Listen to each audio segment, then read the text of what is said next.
A fire took everything from him. His workshop, his hands, and the only life he ever knew. Now his father lies in a coma, and the only thing left is a mountain of medical bills. So he logs into a VR game, not to escape, not for fun, but to do the one thing he can, forge. Because in this world, his hands work again, and every weapon he creates brings him one step closer to saving his father and taking back the family forge. He will rebuild everything he lost. The story begins with an elf shouting in the dense forest, "Force yourselves. They must take down this idiot today, no matter the cost." His roar is getting closer. It's too dark, he can't see where he is. The elf ran forward, sword in hand, and shouted, "Damn it, where is he?" His comrade shouted, "He's there, behind him." Then he turned around in surprise and shouted, "What?" He noticed a swordsman decapitating a monster with one deft blow. He shouted in surprise, "Him. Why is he here?" After a while, he closed his eyes and said he didn't even know how to thank him. He apologized for all his pranks. He saved his life and protected the peace of their tribe. He would never forget that. With these words, he looked up at him and smiled. Then the system reported, the elf from a small village's affection increased by 10. First achievement, a stranger who has earned the trust of the elves. From now on, he can move freely throughout the elven lands. Then the elf looked away and added, "Oh, and his younger sister also wanted to say something." The elf blushed with embarrassment and, putting her hand to her chest, said something about that offer to become his companion. The system reported, relationship with the elf hunter plus 10. First achievement, first foreigner with an elf companion. He can now use elven equipment. The elf lowered her gaze and said that if it was him, she would not mind. Sometime later, they had a wedding, and a magnificent celebration began in the city. The young couple exchanged rings, and after some time, the system reported the first achievement, the first foreigner to marry an elf. At that moment, the man said, "Cut." Lee Sajan stood in the spotlight and said, he spent countless hours racking his brains over this. Ares is not just a game. All the characters in Ares are fully fledged AI that makes decisions based on their personalities. Ares is another world. At that moment, those present in the room began to say, was what he just saw really gameplay? No way. They looked so lifelike. He would never have thought it was graphics if it was true. Sajan smiled and said that this was more than just a realistic game. Purim had created a new world. Thanks to the implementation of super artificial intelligence, a divine being was born. The god of Ares evaluates players and can grant special abilities for their achievements. They will achieve nothing if they cling to the usual routine. They can become a hero shrouded in legendary glory, or gather their own army and rule like a king. In other words, everything they could achieve in real life is available in Ares. And even more, what is impossible in reality becomes reality in Ares. At that moment, those present joyfully said, he doesn't know how true all this is, but with quality like this, he definitely wants to play it. The audience was screaming, "This is a masterpiece, Mr. Sajan. Where can I buy it? It starts right now." The year is 2045, and Ares is developed by Purim Co. Ltd. The reaction to the virtual game created by the genius Sajan was explosive. It influenced not only the gaming industry, but also world culture as a whole, and the number of players overnight exceeded 1 billion. A year later, the people gathered in the square were saying, "Wow, this is even more realistic than he heard. Amazing. Yeah, really cool. It really does feel like you've gone on a journey." They were in the starting area of Ares, a village for players from levels 1 to 10. Then the man looked at his hands and said, "So, his real physical attributes and abilities are transferred here." It was no accident that they decided to only change his appearance. At that moment, the guy next to him smiled and told him to look. It's him, right? An event that's been running since the game's launch. Break a wooden dummy in 10 hits. They say 1 billion and 2 billion people have already tried to complete this trivial event, and everyone has failed. If you succeed, you'll get a VIP capsule for 50 million won and a 5-fold increase to all stats. At that moment, the guy thoughtfully said that 10 hits should be enough to break it, but his friend told him to forget it. There are almost no takers now anyway. After the national team members failed, and even gold medalist Hanal failed, everyone now thinks it's impossible. He was surprised. What, if even Hanul couldn't do it, is it even possible to complete it? He said for some reason there's so much talk about it. The guy asked, but why doesn't anyone even want to try? His friend said, well, it's because today is humanity's true last hope. At that moment, they heard a voice. Could they please step away for a minute? He turned around in surprise and said, "Ah!" Then he shouted, "Wow, he's here." The players looked in fear at the big guy who had approached them. They shouted, "Madosiok, the strongest of the primates." At that moment, the goblin's teeth tightened and his size increased, and he said, "So that's the feeling that even Hanal couldn't break, huh?" He walked forward, and the players behind him said, "He's huge. They say this guy can punch a bear with his bare hands." Why did that dummy seem so small next to him? Just then, he approached and swung his arm to strike, and one of the people present asked, maybe he won't even need a few blows. Then Madoshiok concentrated and shouted, "Well then, look, the 50 million won VIP capsule will be his." With that, he struck, and the others were surprised. Wow, the dummy flew a meter away. Will it really work this time? At that moment, watching the scene unfold from the big screen, Kim Tae-seok asked what she thought. Soyeon asked, "What do you think?" He could only hope he succeeded. Just no more angry phone calls, she pleaded. Then she looked away and added, "If this guy doesn't pull it off after Hanul, there'll be such a scandal." They created an impossible quest for hype. Ares is only thinking about recruiting players and ripping them off. Tomorrow, all the headlines will be blaring it. Then Tae-seok said thoughtfully, "So if he fails, they'll have to intervene in the system for the first time." But would the director agree to that? Soyeon turned around and, clenching her fists, shouted, "He, the team leader, will have to do this." He said, "Him, a regular team leader." She shouted, "She doesn't know. If it doesn't work out, she quits." At that moment, Madosyuk said in surprise, "Unbelievable." A system window appeared in front of him, saying the mission had failed.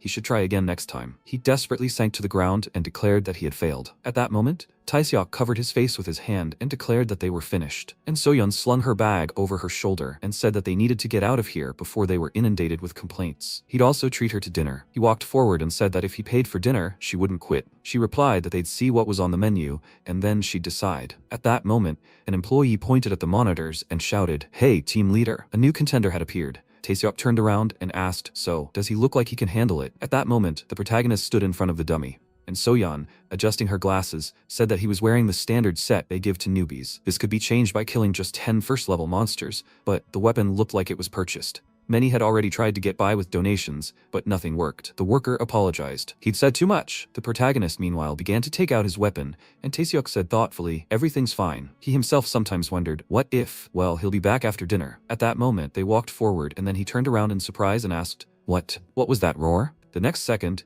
his face changed with surprise as he noticed on the screen how the dummy had split in two with a single blow. The system announced a worldwide message. "Congratulations. He was the first player to destroy the wooden dummy. All stats +5, fame +200. Noticing this, Taeseok dropped his glass of drink and said, "Crazy. What just happened? Who was that? Is there really anyone left with such abilities?" Soyeon, also perplexed, looking at the monitor, said, "No. Madosyuk was last. Looks like an ordinary person." Taeseok was surprised. She should wait. This sword. She should check the rank of this. She sat down at the keyboard and said, "1 second. Then she looked at the monitor and was surprised. Huh? She looked at Taeseok and said, "Team leader, the result is somehow strange." He shouted, "And of course. And it would be strange if it was ordinary." She answered, "Right, but it's an epic rank." A system window appeared in front of them which said, "Daylight, rank, epic. Durability, 3000 out of 3000.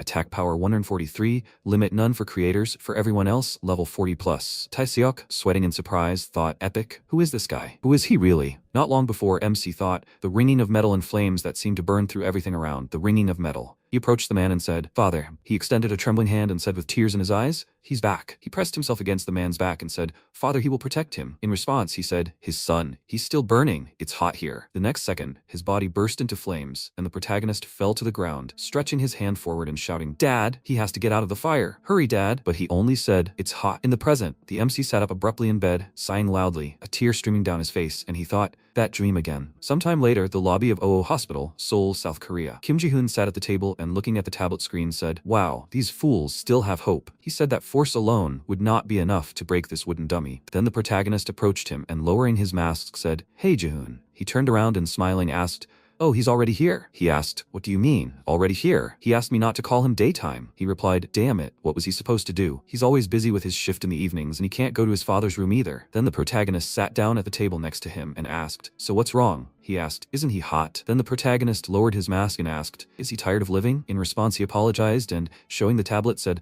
"Okay, they'll get down to business. He's heard of Ares, right?" He specified Ares? He asked, "What?" He shouldn't say he doesn't know. It's the most popular game right now with cool AI, but whatever. Anyway, this game has an event for newbies. No one has completed it yet. The best players failed, but if he completes it, he'll get a VIP capsule for the game for 50 million won. He asked, and Ji-hoon smiled and suggested he give it a try. He said it himself. 1 billion people have failed. Does he think they can do it? He put the tablet on the table and said, "Of course, it won't be easy, but it's possible. Because if there's one thing he has a chance of doing, it's defeating this wooden dummy." The protagonist looked at him silently and then asked, "What does that mean?" After a while, they approached the capsule, and MC was surprised. "What is it?" Ji-hoon pointed at the device and said, "His best friend got a standard capsule for Ares. It costs a whopping 10 million won. He shouted in surprise. 10 million won. He replied, "Yeah, they say standard capsules have about 85% synchronization, but that should be enough for the game, right?" The protagonist, still surprised, asked, "So expensive and 1 billion people are playing this?" Ji-hoon looked at the capsule and said, "It's worth it. If everything goes well, the rewards will pour in. You can even trade real currency there now. So everyone's fighting." Then he opened the capsule's lid and said, "Okay, enough talking. So are they going to go?" He tried it out a bit and, before he could finish speaking, the protagonist clenched his fist and said, "Hey Ji-hoon, where did he get that?" He turned around slightly and asked, "Is it that important now?" He should think about how much they could make from this. He asked, "Is there a guarantee they'll make anything at all?" What kind of crazy idea had he come up with? He chuckled. What a crazy idea. It's an investment. He said he had a chance. The MC was indignant. A chance for what? What was he even talking about? He replied, he should listen up. Aries has a blacksmith class. Cool, huh? He pointed at him and added, Kang Hyun-soo. He needs to remember who he is. He's the only son of a world-famous blacksmith, and his only heir. With his skills, that wooden dummy is a piece of cake. He replied that he understood exactly what he was getting at. Then he took off his cap and said that he didn't show what was inside him. After that incident, even he, right? That's what's happened to him now. Honestly, he's in no condition to try anything. He remembered how, during a huge fire, he ran forward, stopping near the flames, and noticing a man lying on the ground, he cried out in fear, "Father!" He rushed towards him, then lifted him up and shouted that he must hold on, father. He lifted him onto his back, and then, with tears in his eyes, walked forward, continuing to shout, "Father!" He thought that day took everything from him. He barely survived, but his father never woke up, and his family didn't have the money to pay for his treatment. Then, he worked part-time at a construction site, and one of the workers looked at him and shouted, "Hey, hey there!" He heard him swinging a hammer. He should help from behind. For 10 years, he followed in his father's footsteps. With that hammer, he forged countless items, but now he can't even do that anymore. He dropped the hammer with tears in his eyes and said, "Damn." In the present tense, his hand twitched, and he said, after that day, he can't even use his right hand, let alone forge. Now even ordinary work is difficult for him. Then he put the cap on his head and added, he should listen. He knows that he meant well. He will deal with his own problems, so he should take this and return it. He put his hood on and, walking in the opposite direction, said, he shouldn't throw 10 million won down the drain, idiot. Okay, it's time for him to go to his part-time job. He went. He walked to the door, and Ji-hoon said that he was the idiot, not him. Did he think he didn't know that he was trying his best to pay the hospital bills? And how long can he go on like this? Okay, they will admit that he can live like this forever. But what about his own life? Is he really going to be crippled forever? He tells him, this will fix everything. The treatment costs about 1 billion won, right? Of course, it's a lot of money, but that doesn't mean he can just give up, right? He added irritably through his teeth. The him he knew before wasn't like this. He said he wanted to be a blacksmith for the rest of his life. He could become one. He said he was taking on these measly 10 million. He should listen to his friend at least once. Please, Hyun-soo, can't he try at least once? He won't run into trouble anymore. They should try once, right? At that moment, the protagonist remembered his father's words, and yet it was still hot. He let go of the door handle, then looked at his trembling hand. After a while, he returned to the construction site and, walking forward, thought that Ji-hoon had only filled his head with all sorts of nonsense. He needed to focus on what he could do now. He needed to earn money for his father's treatment quickly. Then he looked in surprise at the man forging iron and thought, the loud ringing of metal echoed in his heart, and in the end, he still came here. The clanging of metal had brought him here. He remembered his friend's words and, opening the capsule's lid, thought, the flame that seemed to burn through everything around him, that familiar clanging of metal. He would hear it again, father. After that, he plunged into virtual reality. A system window appeared in front of him. Welcome to the world of Aries. Character creation begins. Please enter their nickname. He said, Hyun-soo. The system reported, the nickname Hyun-soo has been created. Character customization begins. MC turned around in surprise and shouted, what? The system reported, physique analysis. He looked at his hands in surprise and said, scar. The system reported, analysis complete. Continue with this appearance? He confirmed his choice, and the system window said, character creation complete. Searching for a server. Then the protagonist clenched his fist and said, well, here's Ji-hoon. He thought it wasn't just that the scar had disappeared. The strength in his right hand had completely returned. He said, it seems he owes him 10 million won. Looks like it. He placed his hand on his chest and added, I'll have to work hard to repay him. Then the system announced that he would be summoned to a random territory. Transfer to the beginner's area. Barden Lands, Lens Forge. At that moment, a man inside the building, breathing heavily, threw a towel over his shoulder, then put on gloves and said, I will never give up, these damn instructors.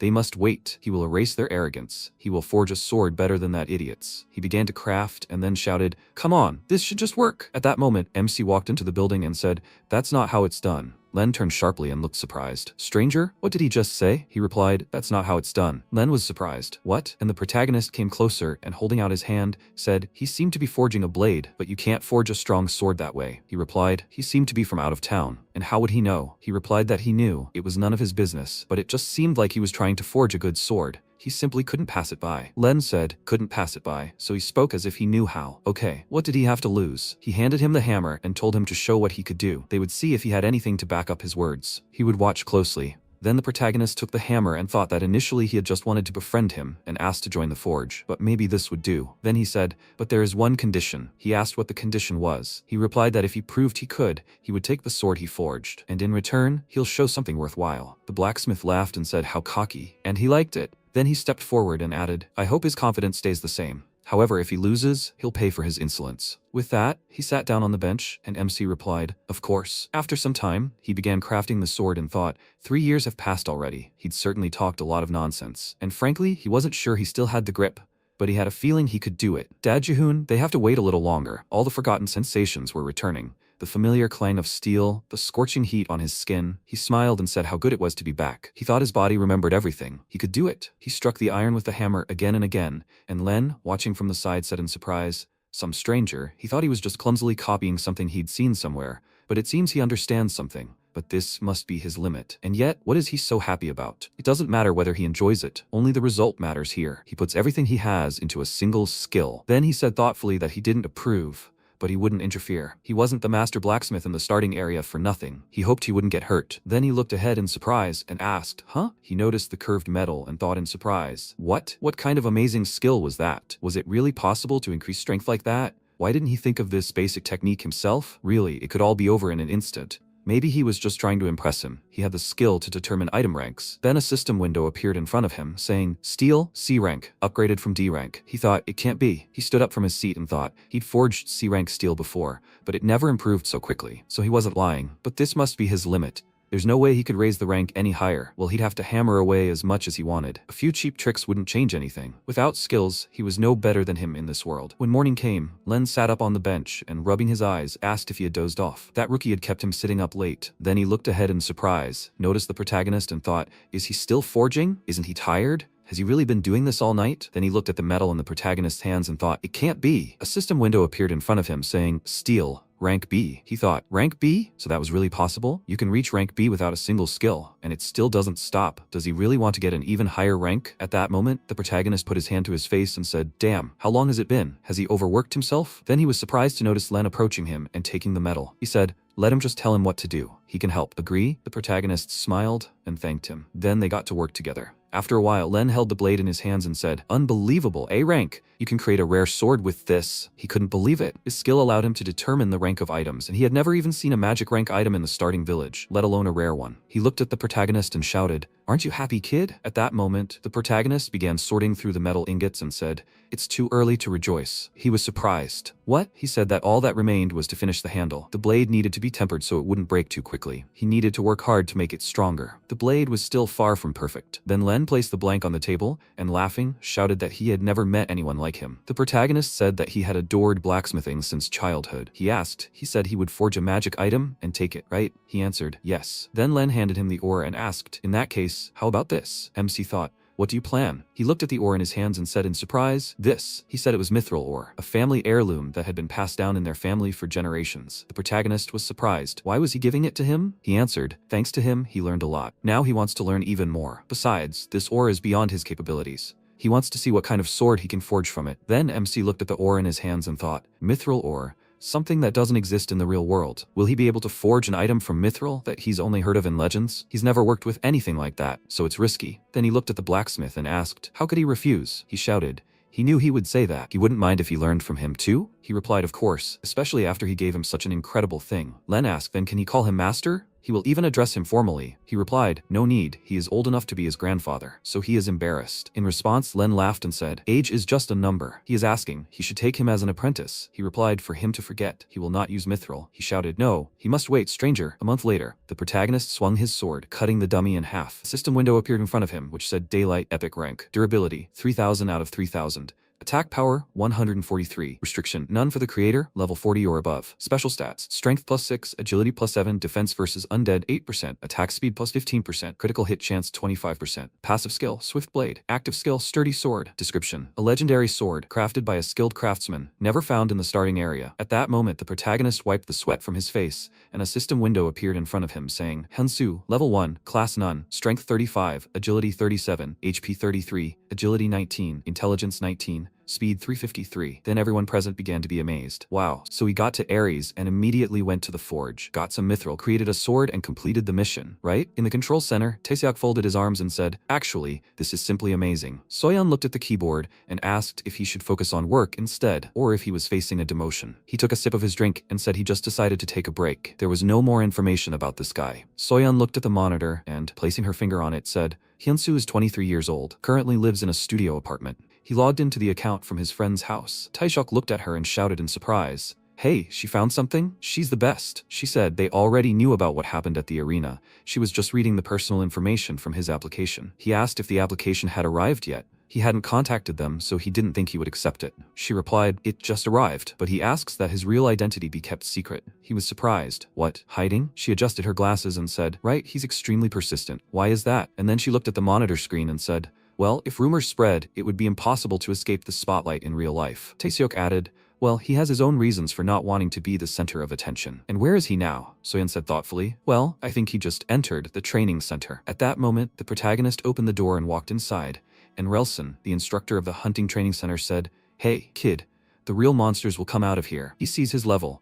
A level 1 player doesn't stand a chance. He doesn't want to waste his time, so he should get lost. He folded his arms and told him to catch a few rabbits in the area and come back when he's ready. Then MC took off his hood and thought, doesn't he see his stats? He said he'll try not to waste his time. Relson sighed and said, "What a hassle." "Okay, he should take any of these swords and come over." In response, the protagonist reached for the hilt of his sword and said, "If any sword will do, can he use his?" After a while, a conversation began in the control center. He'd spent a whole month in the beginner's zone, which usually takes just 3 hours, and thanks to this, his base stats were off the charts. Most importantly, he had the only epic sword available here, and he still had no class or level 1. He'd managed countless artisans and apprentices over the years, but even compared to them, what was happening now was absurd. Should they really leave everything to the will of this world's god and not interfere? Just trust this super AI called Ares? Seijin looked at his laptop screen and asked if he was worried about this too. Team lead Taeseok. He was currently at the Barden beginner hunting grounds. He probably had no idea that a legendary class offer was waiting for him. In the present, Relson frowned as he looked at the protagonist, thinking, this boy, he wants to use his own sword. Then he said, "A blacksmith's blade. He thinks he's a blacksmith?" Then he smiled and said, "What a pathetic fool to trade his future for such a worthless profession. This place is swarming with monsters on 3 sides. A single trained swordsman is worth more than any lousy weapon. So why would someone who chose a profession like blacksmith even come here?" At that moment, the system reported that Instructor Relson's affection had dropped by 10. The protagonist closed his eyes and thought that he had encountered someone like that in real life. A blacksmith was now nothing more than a futile dream, but in Ares, he felt his efforts could finally be recognized. The protagonist then asked, who was that? Of all the swordsmen who had passed through this training hall, who was the most outstanding? He wanted a test harder than his. In response, Relson frowned and thought, he may be rotting here as an instructor on a hunting ground, but he had trained countless students and would recognize talent when it was in front of him. He gritted his teeth in irritation and thought, some kind of newbie speaking with such confidence? The system reported that Instructor Relson had been provoked. Then he waved his hand and said, "Okay, we can try." The system reported the test was offered. Then they walked forward and Relson told him to follow him. His job is to teach newbies the basics and test them. But for all the few who show real potential, he gives a special test, a record, a test of the 3rd stage. The next second, the dungeon bars opened and several swift 6th level goblins came out. Relson asked, was he sure? Since he insisted on such a reckless challenge, the punishment would be appropriate. If he failed, he was not to appear here for a week. He will hunt rabbits. Did he understand? In response, the protagonist asked, is the 3rd stage the final test? He asked, huh? The protagonist slung his sword over his shoulder and said that he would like to go through it all, until the very last stage. Relson, still angry, thought, take his training so lightly. This boy is testing his patience. Then he reached for the chain and shouted, so good. He'll see how he handles this. The next second, the grate began to rise, releasing the final, 4th stage of the trial, a monster. A mad level 15 goblin ran forward, swinging his swords. MC looked at the monsters and thought, almost no one in the entire world has passed the 3rd stage, and no one has passed the 4th stage. He pointed his sword forward and prepared to attack, then blocked the goblin's attack. The next second, the monster leaped upward, and swinging his weapon, the protagonist thought any blacksmith should understand this. He concentrated energy in his weapon, and then swung for a strike, and the system reported, Daylight, active skill, durable sword, increases physical attack by 52% and defense by 38% for 40 seconds. He thought, the power that this weapon carries. Then he delivered powerful blows and thought, there is no weapon here that can surpass his sword. The system reported that the swift goblin had been defeated. Then he looked forward in surprise, noticing a weapon approaching him. He jumped sharply to the side, but the blade slashed across his torso. Relson, watching what was happening, folded his arms and thought he knew it. A critical hit instantly. That's why swift goblins are called a beginner's nightmare. No matter how good the weapon, without skill, in the end. And then he cried out in surprise, while MC gritted his teeth in pain and said that the burning was stronger than he expected. He thought the first level had survived a critical hit. The protagonist said that fortunately, all that time forging the weapon had also increased its stats. His strength was 35 and his vitality was 33. He thought his strength and vitality were fine, and Relson thought, this is not the end. The real danger begins now. The mad goblin. At that moment, the monster charged at the protagonist, unleashing spikes of madness. The protagonist began to dodge, frowning and backing away, and the system reported a status anomaly. Dizziness. The status anomaly, decreased vision. MC closed his eyes and Relson said, this boy is impressive, but this is his limit. This is where it ends. The next second, several goblins leaped to attack the protagonist.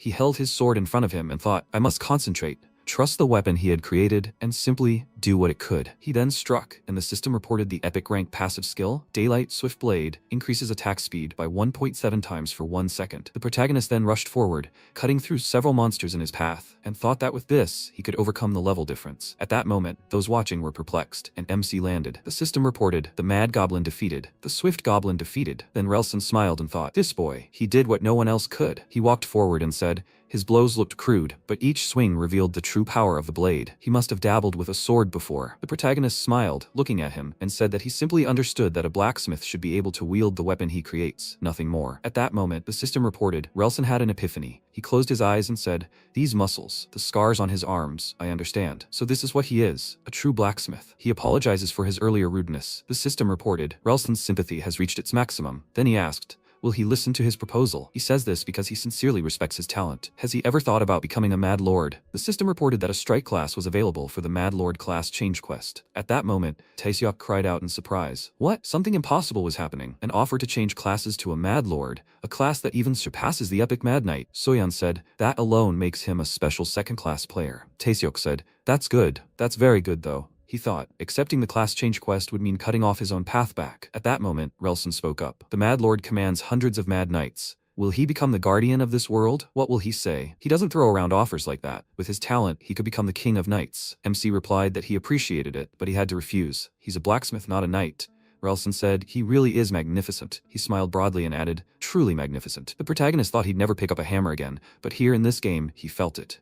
His life as a blacksmith was starting anew. Then the system announced a hidden quest, meeting the Lord. The goal was to meet Lord Vance. Relson then handed him a scroll and told him to take this letter of recommendation and go to the Lord's castle. Someone worthy of such an outstanding blacksmith awaited him there, and as a reward for the challenge, he was to take the armor once worn by the Mad Lord. It was broken and had lost its properties, but he believed he could find a use for it. He must prove his worth there too. He must do what no one else had ever done. He believed he could do it. In response, the protagonist awkwardly scratched the back of his head and said he would give it his all. Meanwhile, Soyeon looked at the monitor and said that user Hunsu had outdone himself after all. Taeseok sat next to her and said, yes, the spark of hope hasn't died yet. The pinnacle of blacksmithing, the path to becoming a blacksmith god. After a while, MC thought, the training grounds are clear. The entrance to the village. The main quest has been completed. The training is finally over. Now, after all, it's finally beginning. In the real world, he took off his mask and said, but not before. The system reported that he had logged out of the game. He said, yeah, right? He thought he had enough to do in real life too. He looked at his zero balance and thought that he'd gotten used to the game, but first he needed to pay his father's hospital bills for the month and calculate their living expenses. Then he noticed an incoming call from Jihoon. He answered the call and his friend asked if he'd cleared the training grounds.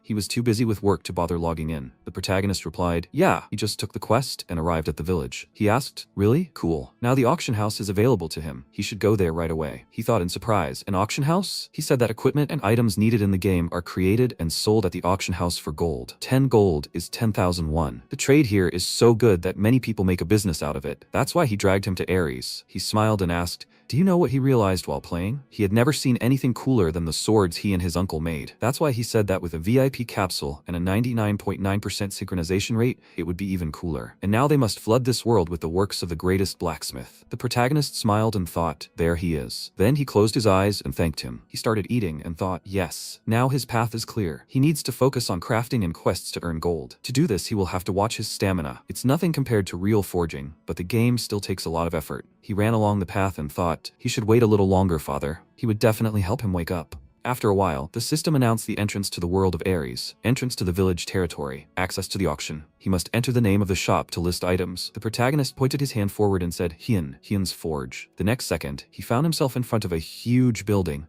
and the system announced that Hyun's blacksmith shop had been created. From now on, he could use the auction anytime and anywhere. He looked at it thoughtfully and wondered what to list first. Besides the Gwangmyeon, he only had one prototype, which he forged in the forge. This one was of rare rank. The average price for swords of a similar level was around 100 gold. A system window appeared in front of him, stating the item was Hun's first sword. Class, rare. Restrictions, levels 1 to 30. Attack, 36. Durability, 1000 out of 1000. Special abilities, +2 strength, +1 dexterity. Active skill, quick draw. Description: the best sword available to a level 1 user, crafted from the crudest materials. MC said Jihoon said not to set the price too low, maybe 100 gold? Then he set the price and said, I hope there's some good news. While he waits, he'll find out more about the village. At that moment, players noticed the auction and started discussing whether it was created by a player without a class. Unusual. And yet, why is the price still rising? Then user Blam wrote, Deputy Guild Leader, has he seen this one before? Isn't that crazy? Golden Shield Guild. They say the creator of this sword is a level 1 user without a class. Everyone is shocked because he made the best sword from the simplest materials. Moreover, they say it can even be improved. The Vice Guild Leader said, well, the worse the material, the lower the chance of success. Blam replied that he must have used materials of the same rank, so he saved even more. He wrote that with such a small investment, it will last until level 50. Whoever he is smart. He replied, he even gave it a name, the First Sword. This is the first collectible from the creator. With some mastery at level 1, that in itself is valuable, right? He asked, valuable? He replied that they will gain prestige. After all, they were the first to recognize and buy his work. The Vice Guild Leader wrote that he is a genius. He replied, then go ahead. At that moment, the protagonist closed his eyes and, folding his arms across his chest, thought that now that the auction was listed, it was somehow awkward. After all, he hadn't forged for a long time, and even then he was just getting used to the game. Then he noticed a notification. The item, the first sword he listed, had been sold. Sale completed. Adventurer's log, board, equipment inspection. A magazine appeared in front of him. He asked in surprise, has it already been sold? The pages of the magazine started to turn, and the MC said, but he put it up for 100 gold. How much did they sell it for? Then his eyes widened in surprise, and he shouted, 1,000,001. That's insane. Was the buyer the Golden Shield Guild? There was a message attached to the purchase. Hello, this is Blam from the Golden Shield Guild. They are honored to acquire Hun's first artifact. Their guild's doors are always open to talented people. If he is interested in an exclusive sales contract or guild membership, please do so. He thought, the Golden Shield Blacksmith Guild, 780,000 subscribers? Jihoon said that gaining subscribers is much harder than leveling up. The more subscribers, the more people follow him, and attention leads directly to profit. As for the subscribers of the Hun Blacksmith, only 82. Well, still. The system reported, opening a message window, and a huge number of journal pages flew around. It said, Blue Hammer Guild, here's a shocking offer. Hello, this is the Artemis Guild. Hello, the Truth Guild. The Bossum Guild wants to invite him. They would like to invite him to join the guild. They will support him. Please, he must join them. The system reported that offers to join the guild keep coming in. The protagonist thought, Ares is waiting for blacksmiths who disappear from the real world. The value of a craftsman's skills shines brightest when backed by precise data. But now is not the time to join the guild. He approached the Lord's castle and thought that he hadn't even demonstrated half of his skills yet. His true value would only now be revealed. At that moment, inside the castle, Vance asked, is it really impossible? Bell looked at him and smiling said, yes, my lord. Since restoration is risky, the item could be lost forever. Therefore, they needed to find the best restorer on the continent. Vance said such a master was only available in the capital. Bell answered that it was true, but he refused to meet with anyone. They couldn't lure him here, to the lands of Barden. He said okay, but he couldn't abandon his lands and go himself. This was the only relic left from his father. With these words, he looked at the destroyed weapon and added, no one had seen a bow like this before. He had no choice. At that moment, Bell thought, almost ready. The system reported, user Bell, levels 100. Class, rogue, no class, temporarily disguised as a blacksmith. Skill, false promise. He thought that he had spent a week ingratiating himself with Lord Vance. Now it was time to reap the benefits. Then the Lord said, so the price for the restoration will be 300 gold. Before he could finish speaking, Bell smiled and said, yes, if he entrusted it to him, he would take it to the capital and restore it to its best condition. At that moment, the protagonist entered the room and said, this bow can be restored right here. Bell looked at him in irritation and thought, damn, who is this idiot? He's ruining everything. Vance asked, what? He can restore this burnt bow right here? Guards, who is this man? The guard replied, yes, my lord. It is the one who came with a letter of recommendation from Instructor Relson. He asked, Relson? Oh, he means Relson from the training camp for novice hunters? As Lord Barden, he asks him, he should tell him about his skills and experience. At that moment, the system reported, Lord Vance was requesting information about his class and level. In response, MC introduced himself and said that he was level 1. He had no class. At that moment, Bell shouted in irritation, unbelievable. A level 1 dares to insult a lord, and without a class at that. Doesn't he know that restoration is only available to blacksmiths above level 80? Does he even know this is an epic recurve bow? He shouldn't interfere in his affairs. He spent a week on this. He must leave. In response, the protagonist pointed out that he was mistaken. This was far from a recurve bow. He stepped forward and added, this is a gakgung bow. He looked surprised. A gakgung? The others looked at him in surprise. Then MC pointed to the destroyed weapon and added that he had heard from the guard Becker that he wanted to restore his late father's burnt bow, a gift once received from a mysterious stranger. It was a unique bow, the likes of which had never been seen here. Then the Lord said, enough. He was usually generous to strangers in his lands, but he was tired of false tales about family heirlooms. From now on, he should only say what he could vouch for. The protagonist asked him to allow him to clarify one thing. This bow may have been a gift from a stranger, but wasn't it made here, in these parts? The Lord looked at him in surprise, and he said that, on the way to his hall, he had noticed a painting of animals similar to water buffalo. Their horns were considered a valuable material even in his world, but he was struck by the curve of this bow. Whale sinew had been used instead of ox sinew. How could this be explained? Then Vance closed his eyes and, frowning, realized he was right. The stranger had been a friend of his father's, a blacksmith. The painting he had seen depicted giant water buffalo, monsters from the Barden swamps, their horns and whale sinew from Barden Harbor, both extremely rare. He had crafted a gift for his father from them, the finest ever made in Barden. He had noticed something that even a blacksmith of his level had missed. At that moment, Bell looked at him indignantly, and Vance folded his hands in front of himself and said he couldn't just let his father's relic decay. He wanted to entrust it to someone, if only there was a way. He said, his name is Hunsu. If he didn't mind, he'd like him to restore this relic. At that moment, a system window appeared in front of him, saying, the related quest has been accepted. Restore Lord Vance's Gakgung. Rank A. Reward 50 gold. Then Vance looked at Bell and said he could go. He'd call when needed. In response, he bowed and said, yes, he understands. Then he turned an irritated gaze to the protagonist and thought, what's wrong with this guy? His name is Hunsu? He'll make him answer for this sooner or later. With that, he headed for the exit.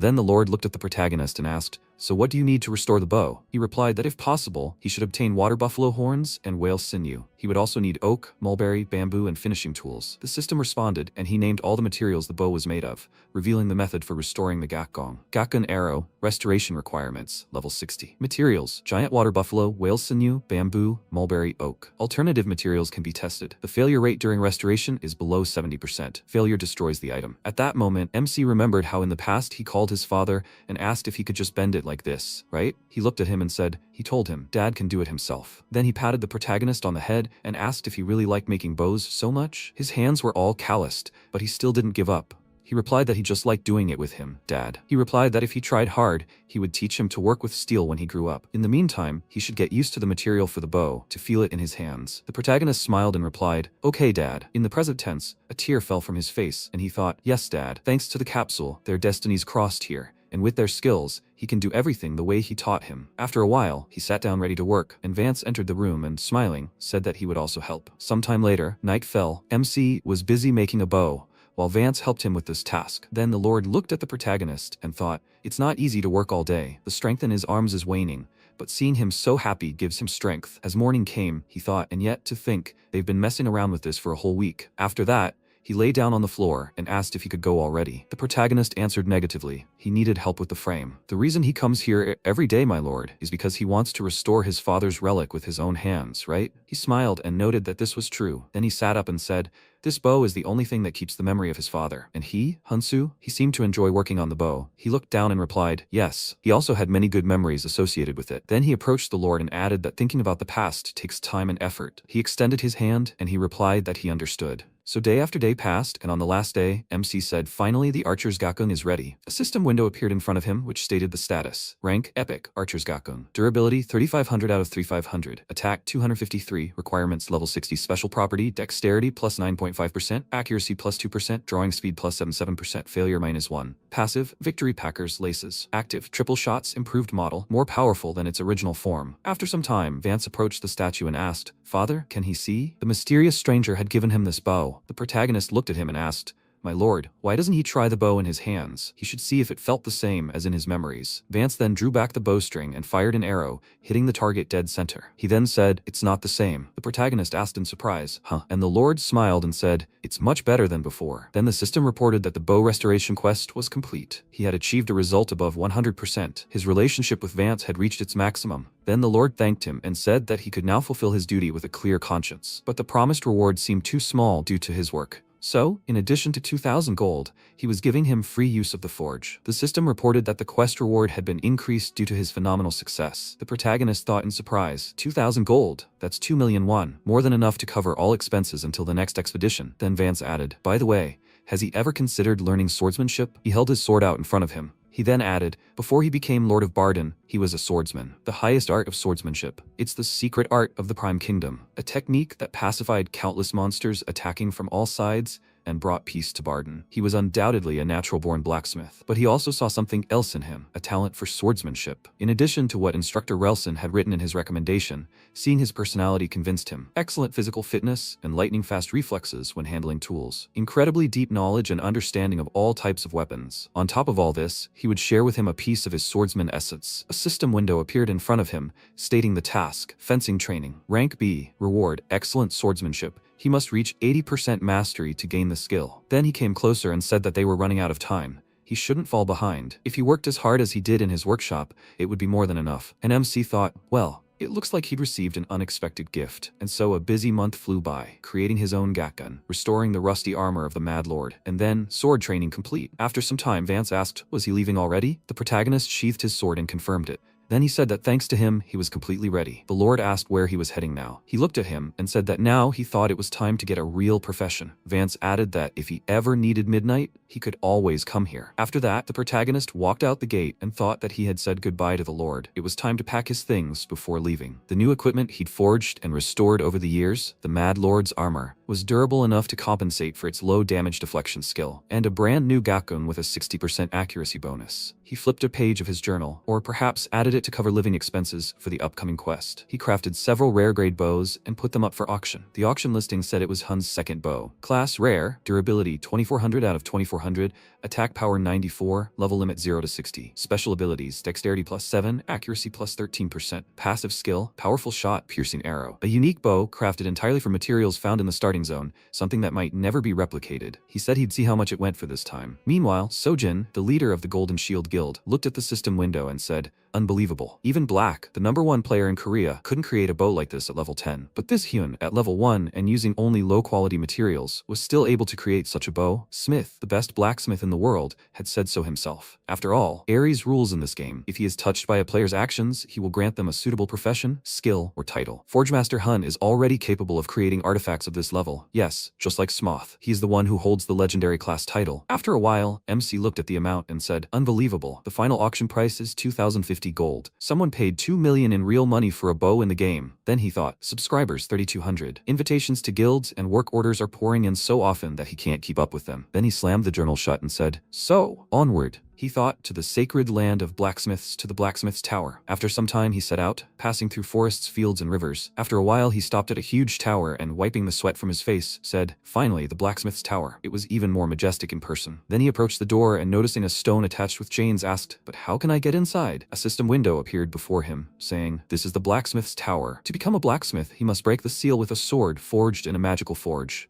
The protagonist reached out to the stone and said, it's a seal, like a stone, basalt, some kind of volcanic rock. Then he looked to the side and, noticing the door, said, a magical forge then. After that, he walked inside. The system informed him that he had entered the magical forge. Here, he can train in the blacksmithing skills required for the trial. Materials and tools are provided indefinitely. Production time is also significantly reduced compared to a regular forge. However, the swords created here can only be used for the trial. The protagonist said, the trial is to break a stone seal with a sword, I see. So they're only testing his blacksmithing skills? A sword capable of cutting through stone. With these words, he picked up a hammer. Meanwhile, Deng said, useless idiots. They all look the same. How much will he earn if he learns this? What can he do to earn gold quickly? He took a sip of his drink and said, all they think about is churning out junk with their skills. None of them care about the true craft of a blacksmith. He wiped his mouth and added, the way of a blacksmith is already dead. Everyone is here only for gold. He was the master of the blacksmith tower. Then he added, if all he wanted was the title of blacksmith, then he should get it however he wanted. He then poured another shot of alcohol and said that if he just wanted to cobble together a sword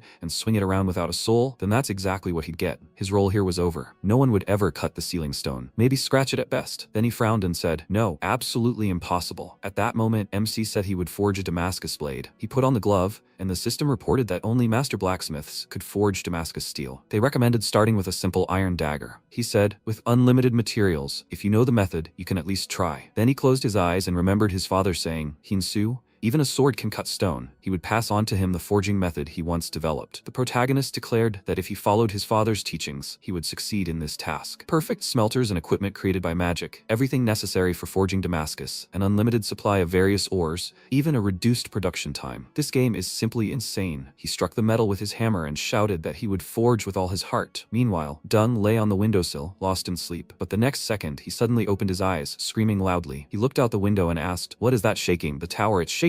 Someone is forging. Then he went down and looked outside again, asking, what on earth is going on? Then he noticed the stone split in two, and the door began to open, releasing a bright light. He said, it can't be. Someone cut the sealing stone. At that moment, MC approached him. He said, the god of blacksmiths has finally appeared. The protagonist awkwardly apologized and asked, did he pass the test? After a while, they started descending the stairs, and Deng said that until now they had been measuring abilities by the sealing stone.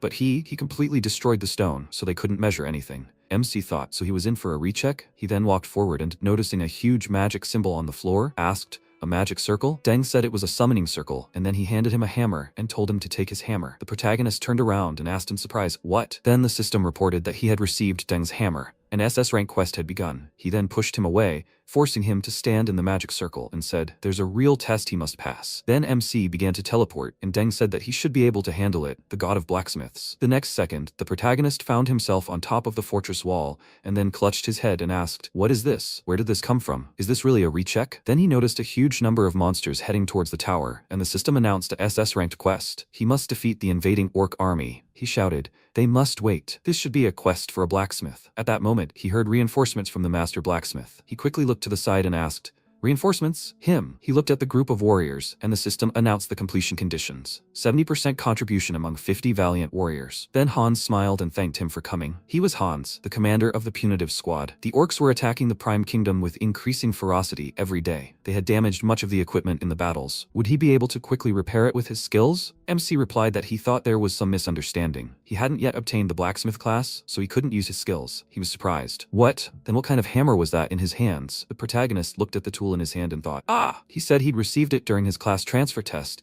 and was sent here for an additional mission. Then Hans asked, "So he has no combat experience?" MC awkwardly scratched his head and said he was still a complete rookie when it came to combat. The commander then folded his arms and thought he'd send reinforcements, but instead they'd been given a rookie who they'd have to keep an eye on, a special guest indeed. Then he said, "Their situation is dire right now, so please, he should wait it out in the watchtower. There's a safe place there where they can wait until they return." The next second, an axe flew past them, but the protagonist swung his sword with lightning speed, tossing the weapon aside. Hans looked at him, puzzled. Then the protagonist smiled and said he knew he was still a rookie, but could he join the fight? He thought. So that's it, this is a double check. And Hans looked at him and thought, so he's the one calling himself a rookie. After a while, they went to the battlefield, and MC thought, if he fights like he did with the goblins, everything will be fine, right? Then Hans asked him to follow Ben's squad. He'll explain everything. Then Ben smiled and told him to take care of them. He walked forward and said he was taking command. A crowd of monsters headed towards them, and the protagonist thought, this pressure is completely different from what it was with the goblins. So this is what a real battle is like, but he doesn't think he'll lose. The next second, he charged, decapitating the monster standing in front of him,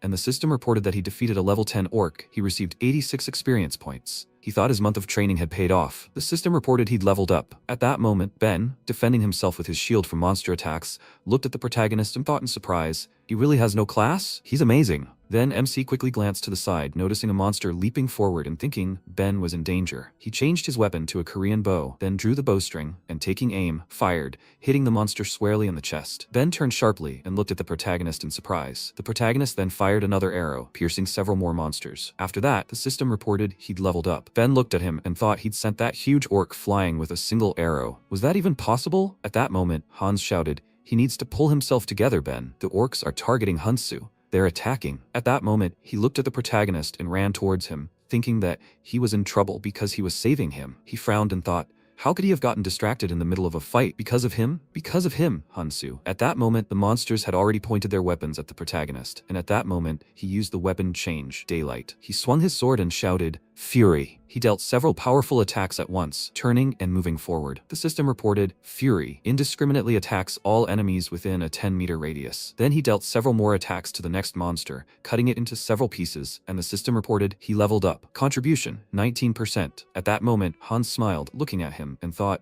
so the old master didn't send him for nothing. Since he's on their side, they can do it. They can do what they couldn't before. He shouted, amazing. Everyone, they must listen. Today, together with Hansu, they will crush the orc army. The system reported that his actions had boosted the morale of the punitive squad, and MC smiled and thought, it seemed he really had become part of this squad. Then he set off again, and the system continued to notify him of his level increase. His contribution was 28%. He wondered why his contribution wasn't growing as fast as he thought. The system reported that he was pacifying the orcs faster than anyone. A hidden quest. A new, never-before-seen episode begins. At that moment, they ran up to a huge orc warrior, level 51. Hans stopped abruptly and shouted for them to wait. Everyone must stop. He had finally appeared, the one they had never been able to defeat, their sworn enemy. At that moment, the man shouted, Captain! They are surrounded. He started looking around and thought, damn, this is his mistake. They were so carried away by the battle that they had gone too far. At that moment, Ben shouted, Captain, they're ready, and today they'll finally finish off these idiots. They won't retreat. He replied, that's right, this can't go on any longer. Everyone attack. He frowned and, holding his sword in front of him, charged.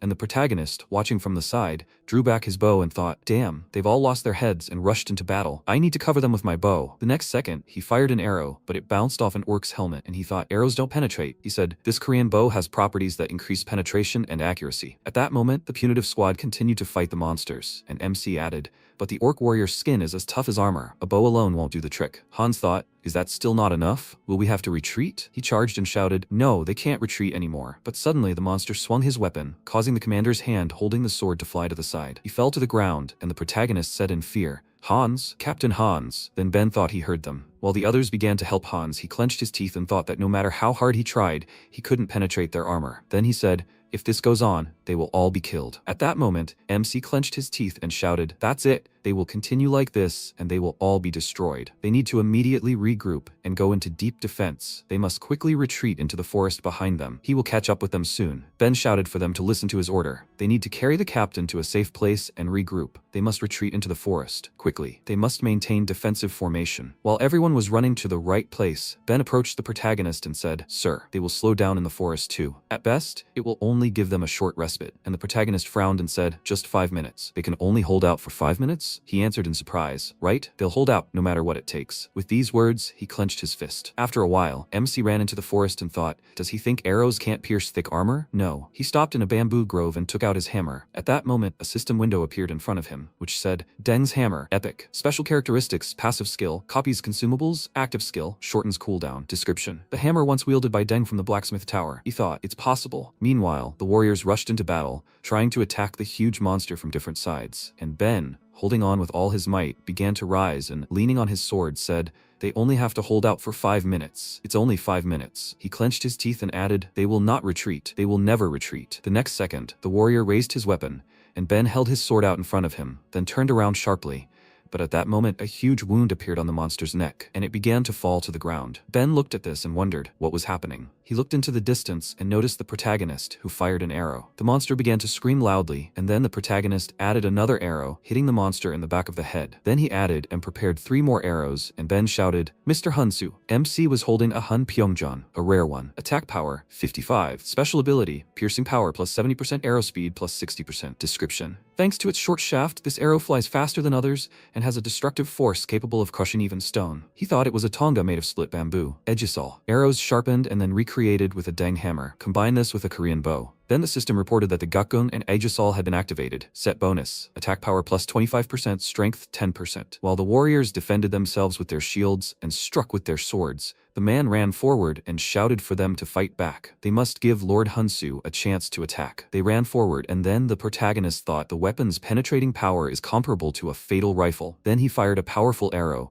hitting the huge orc right in the chest. The system reported that he had defeated the orc warrior. He had leveled up. He had earned the title of Orc Slayer. Attack power against orcs increased by 15%. The orcs now fear him. Then one of the monsters threw down his axe and began to run in the opposite direction, and the punitive squad screamed. The orc warriors are scattering in terror. They must catch them. MC then ran forward, kicked off the ground, and leaped upward, aiming at the monster and firing an arrow, destroying its head. After a while, the system reported a rank SS mission. Subdue the invading orc army. Total contribution, 92%. He completed the mission with a phenomenal result. At that moment, the protagonist stood on a hill while the members of the punitive squad shouted, Sir! The system reported that the punitive squad was delighted with his success. The punitive squad trusts his leadership. A hidden item has been obtained. He who leads on the battlefield. The special stat, Charisma, has been increased by 10. At that moment, Hans, holding Ben's hand, approached them and said, Sir Hansu. He turned and said, Captain Hans. He smiled and said, they've only been able to defend themselves for so long that he never hoped to live to see this day. Their cherished dream, victory over the orcs. He slapped his chest and shouted, I'm so grateful. Tears welled up in his eyes, and the other members of the punitive squad also slapped their chests. MC followed suit and said he was grateful too.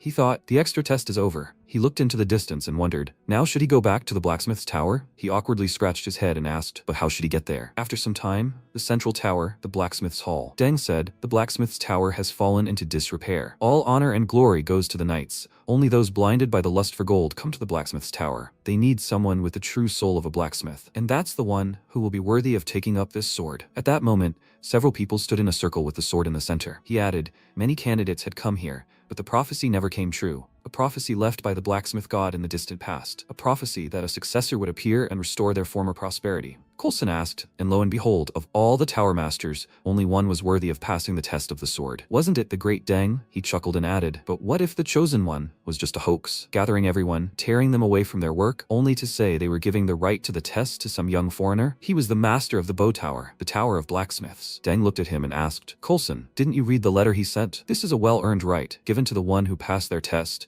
Moreover, he didn't even change class. But he led the soldiers and, demonstrating the mastery of a blacksmith, destroyed the orc warriors. One of those present asked, destroyed them? Even without a class? Then Deng said, this test is based on a prophecy. The successor of the blacksmith god will be stronger than all. So this sword will provide the final answer. He thought he would soon see everything for himself. At that moment, a subordinate entered the room and called Deng, reporting that Lord Hunsu had arrived in the hall. He said, okay, he was supposed to bring him here. The next second, the protagonist opened the doors and walked forward. Deng said, welcome, stranger. He had passed the test and earned the right to enter the blacksmith sanctuary. Moreover, he earns the right to challenge the sword of space left by the blacksmith god. MC looked at the sword in the center of the circle, and Deng added, the moment he touches the sword, everything will be decided. After that, he will receive a worthy reward. He thought, a worthy reward? After all, he had completed an S-rank additional task during the class transfer test. Perhaps it will be a legendary class? Then Coulson folded his arms and said that he congratulated him. Standing in this sacred place was an impressive sight, to display such ingenuity at a critical moment. However, the arrow he created was merely a semblance of a solinarion. In the end, he was simply lucky. Without this epic rank bow, he would never have passed the test, and now he must obtain it. They will see if luck smiles on him again. Then the protagonist thought, these are the masters of the blacksmith tower, each of them a living legend of Ares. They are elite named NPCs, each with titles and levels that inspire awe. A system window appeared before him saying, Coulson,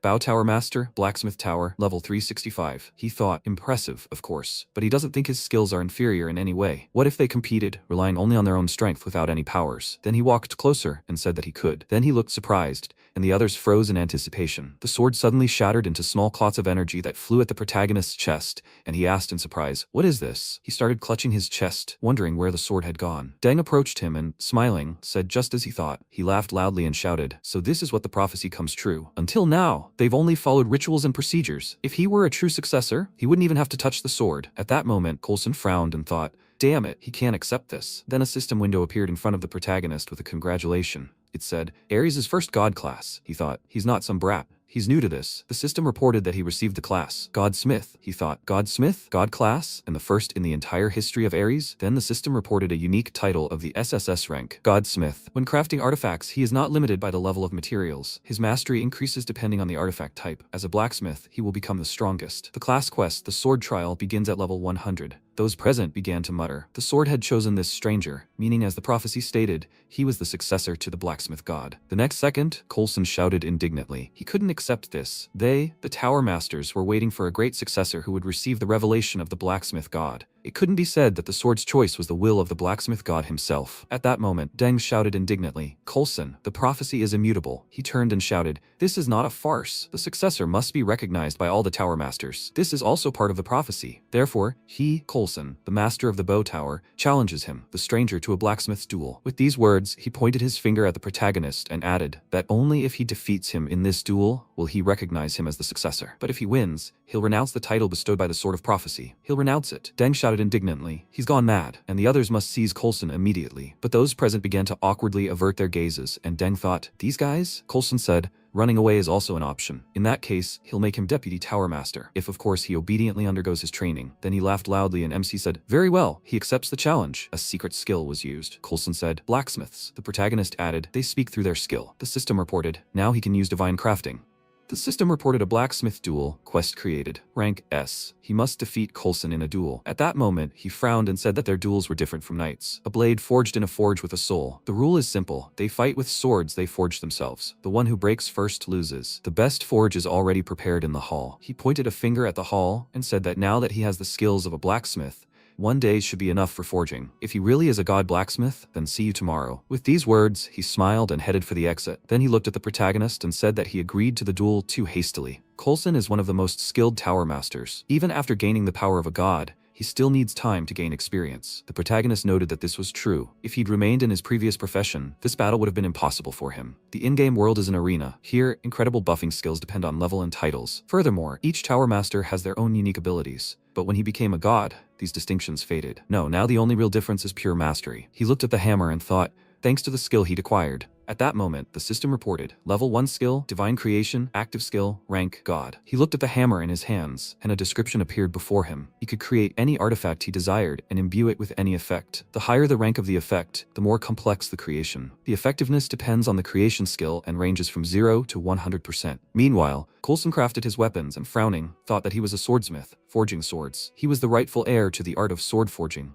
passed down through generations, inheriting his father's craft. But then someone far more skilled appeared. So instead of a swordsmith, he was forced to become a master of the bow tower. It was bitter, but he decided to resign himself and serve the great Deng. But this Deng had brought some stranger, a nobody, and elevated him above him. He gritted his teeth in frustration and thought that he would not tolerate this. He swung his hammer, then delivered a powerful blow. Meanwhile, MC, sighing with fatigue, looked at the blank in his hand, and Deng, watching him, thought, the process of imbuing artifacts with abilities and effects follows the basic law of equivalent exchange. To gain an advantage in this duel, he must emphasize durability and maximum force, the weapon's ability to destroy. This means that to obtain the desired ability, he will have to forge an item of the highest rank. But Hyunsu's durability and properties are only of the rare rank. Hyunsu, what are the plans and abilities of a blacksmith god? After some time, the opponents met in the arena, and Coulson, smirking, said that since he didn't run away, he guessed he must have forged something overnight. They would see if his creation was truly worthy of the heir of the gods. Then he began to draw his sword from its sheath and added that he should first let him present his sword. He pointed the weapon forward and a system window appeared before him. Coulson's Dark Knight, unique. Durability, 12,000 out of 12,000. Attack power 654. Special abilities, durability plus 15%, sword mastery plus 2 levels. Passive skill, weapon destroyer. Active skill, Light of the Dark Knight. At this moment, Deng folded his arms and thought,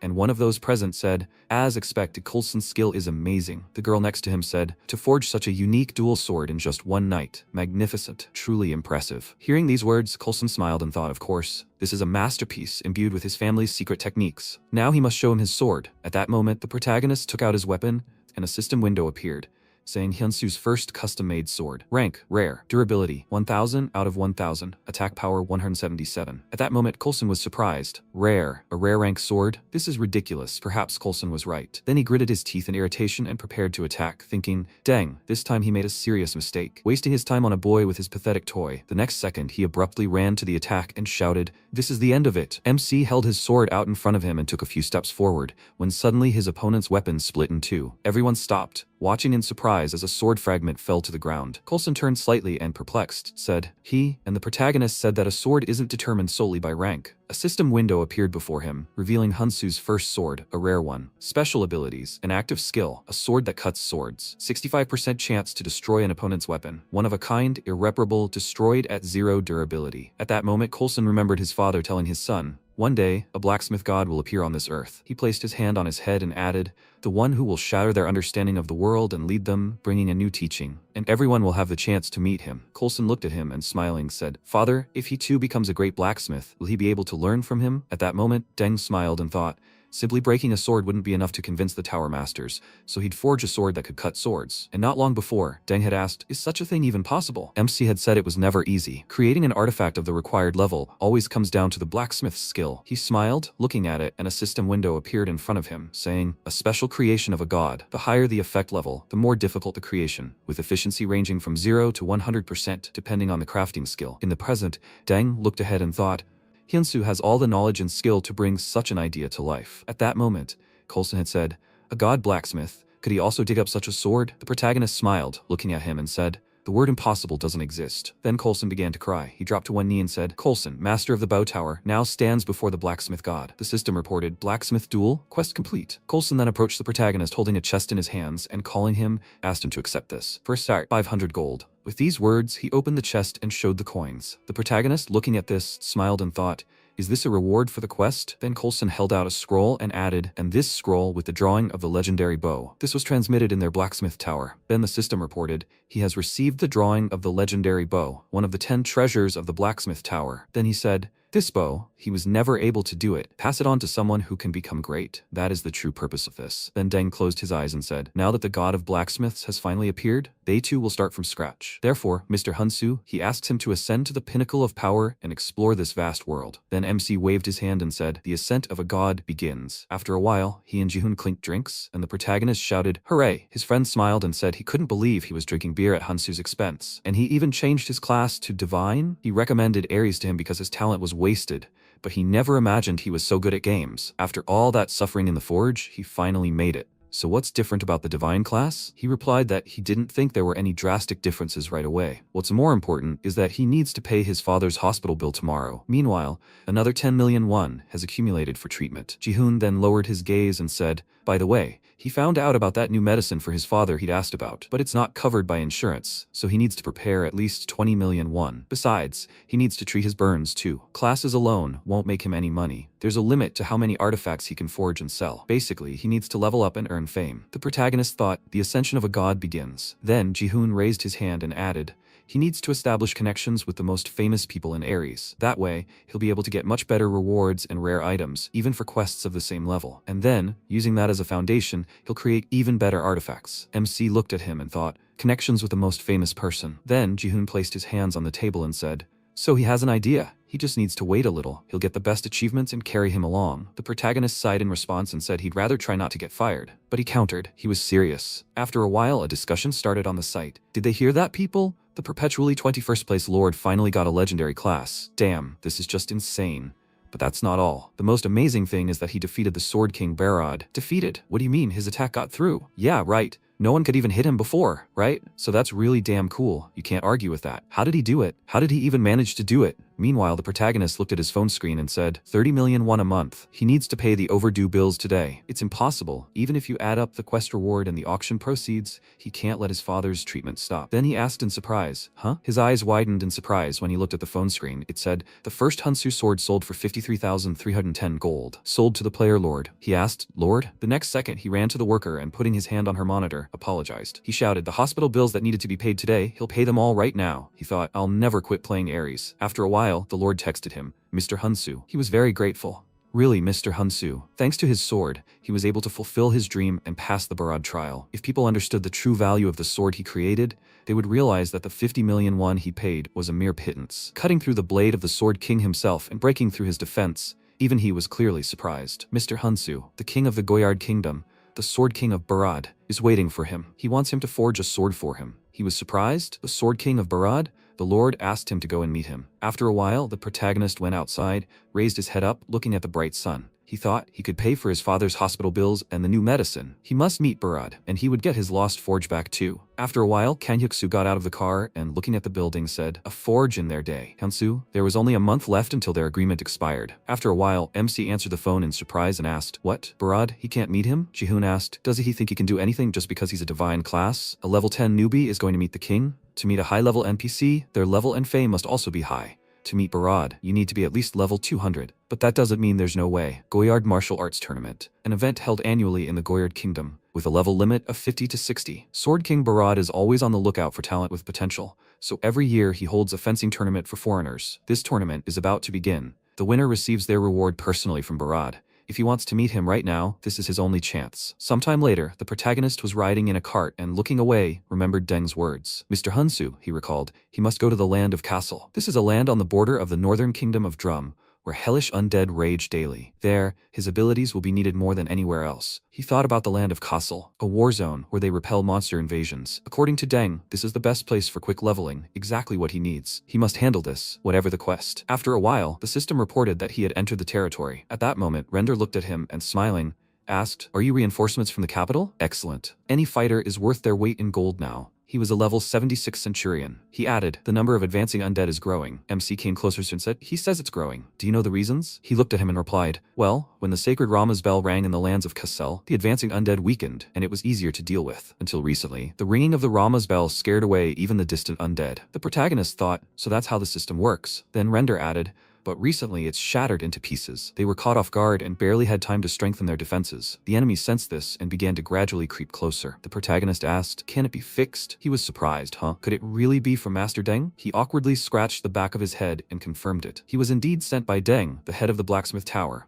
Render said, you should have said so right away. They were waiting for him. Quick, he must go with him to the captain. Then Karl, a knight of Kassel, approached them. He asked, So he means to say that the great Deng himself sent him? Render extended his hand and said, "Yes, sir, Captain. He wishes to personally inspect the Rama's bell." He replied, "I understand, but Deng had already declared the Rama's bell beyond repair, hadn't he? The master had already secretly attempted to repair it several times, and all the craftsmen said the same thing. A broken Rama's bell is an irreparable artifact. There's one person in Castle who's still looking for a way to fix it, but it's all fair game. This person is level 290, and even he couldn't do it. What about his abilities?" At that moment, the system reported that Captain Carl was requesting information about his level. MC replied that he was currently level 13. Render looked at him in bewilderment, while Carl folded his arms across his chest and lowering his gaze, said that he did not want to reproach the one who came to his aid. But at his level, it was better to find a place where he could truly be useful. The lands of Kassel were now on the brink of destruction. When the main forces of the undead army moved on the offensive, it would be their end. His duty was to protect his master and the people to the very end, and he must fulfill his duty. At that moment, they heard a shout, "Captain!"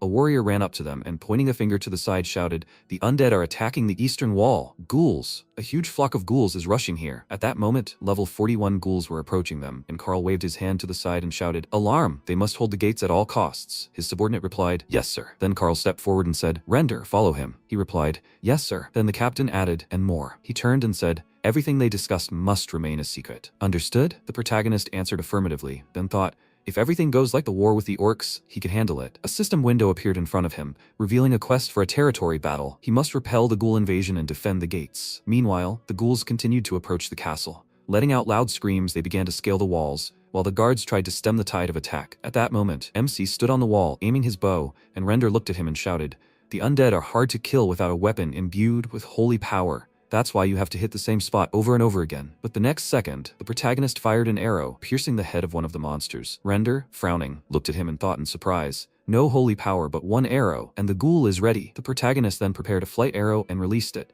hitting several targets with a single arrow. The warriors then joyfully ran up to him. Render, looking over the wall, shouted, "They should attack as much as they want. He'll kill them all." MC looked at him and thought, this isn't as bad as he thought.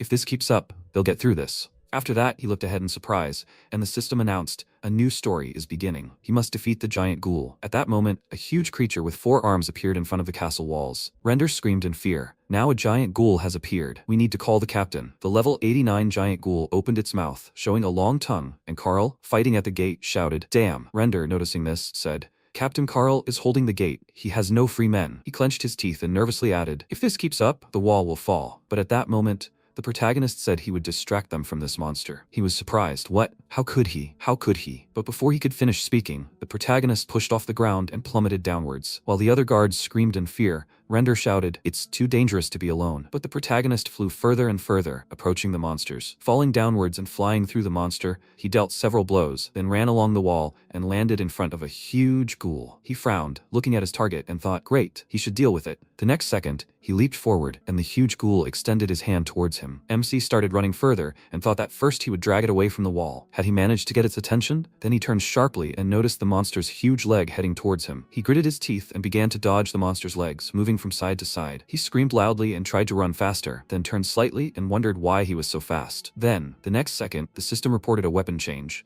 Hornbow plus flight arrow. He thought, this is the end for him. With these words, he pushed off the ground and, taking aim, fired the arrow, hitting the monster's head. But the ghoul only grew angry in response. The protagonist looked at him in horror and thought, no damage at all? The next second, a huge foot swung out and hit the protagonist with such force that he was sent flying. The system reported that his health had dropped below 10%. Then MC fell to the ground, and the system reported that at 0% health, he would be forcibly ejected from the game. He thought, no, not this. He lay on the broken ground, breathing loudly. Then he supported himself with his hand and asked, forcibly ejected? He began to rise to his feet and asked how they could even come up with such nonsense. At that moment, the monster's huge foot landed next to him, and he, looking at it, thought that if he didn't pass this episode, he wouldn't be able to participate in the Goyard martial arts tournament, and if so, then he could forget about his father's hospital bills, his own treatment, and returning to the path of a blacksmith. He couldn't lose all hope again. He gritted his teeth and thought that this was a game and his only chance to change reality. He couldn't give up here, no matter what. Then he drew the bowstring and took aim. He released the arrow, hitting the monster's leg.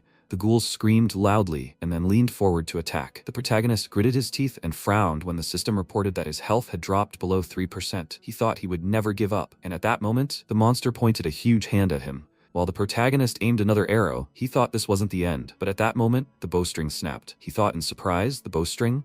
and then he abruptly turned his gaze to the monster's hand, and then it fell upon him from above. His health bar seemed to shatter, and he began to fall into the abyss. He thought, is this the end? No, he clenched his fist and thought, not like this. He refuses to give up so easily. He moved his hand forward, and at that moment, a system window appeared saying, special condition met. With his health below 5%, his will and thirst for life meet the requirements of a godsmith. He can learn a new skill, he thought in surprise. A new skill? The system reported he had learned the skill Emergency God Creation. He can begin Emergency God Creation. He must forge a weapon in 20 seconds. Weapons created with this skill can only be used for 30 seconds. MC said that this was his chance. Then the system reported, Emergency God Creation begins. 19. He thought this was his last chance. He created a hammer and reached for it. Then the system window said, 18. He can choose materials. 17. He thought, past this episode. The system continued the countdown while he began to intensively strike the hammer on the workpiece. He repeated the action over and over, and in the final seconds, his sword was ready. After that, he swung his arm to attack and let out a loud cry, flying forward. He used the Sword of Death Oath. He delivered a slash in front of himself and flew past the monster. And the next second, the monster behind him split in two and fell to the ground. At that moment, the protagonist turned around and, smiling slightly, said,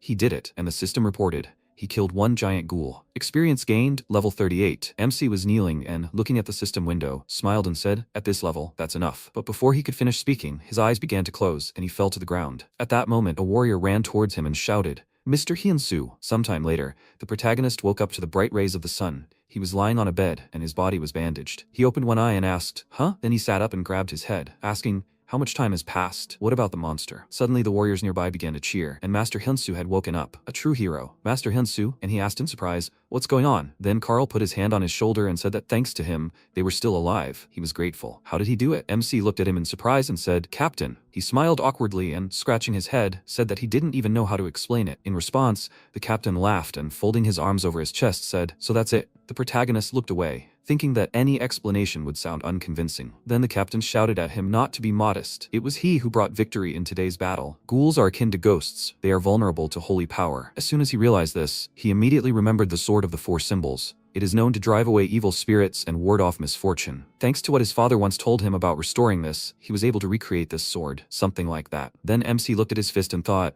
he was so glad that everything worked as he thought. Then the captain said, oh yes, he must reward him. He handed him a bag and told him to take it. The next second, the system reported that he had received 200,000 gold. The protagonist took the bag and sheepishly thanked him. He thought, there, 2,000,000 won. And then Carl coughed into his fist and, blushing with embarrassment, said that he was wrong to think that he was the same as the other outsiders. He bowed and asked for forgiveness. And the protagonist shouted in surprise, Captain. He extended his hands to him and added, Captain, everything is fine. He is grateful that he believed in him. Carl took his hands, and the system reported that his connection with the sword had reached the maximum.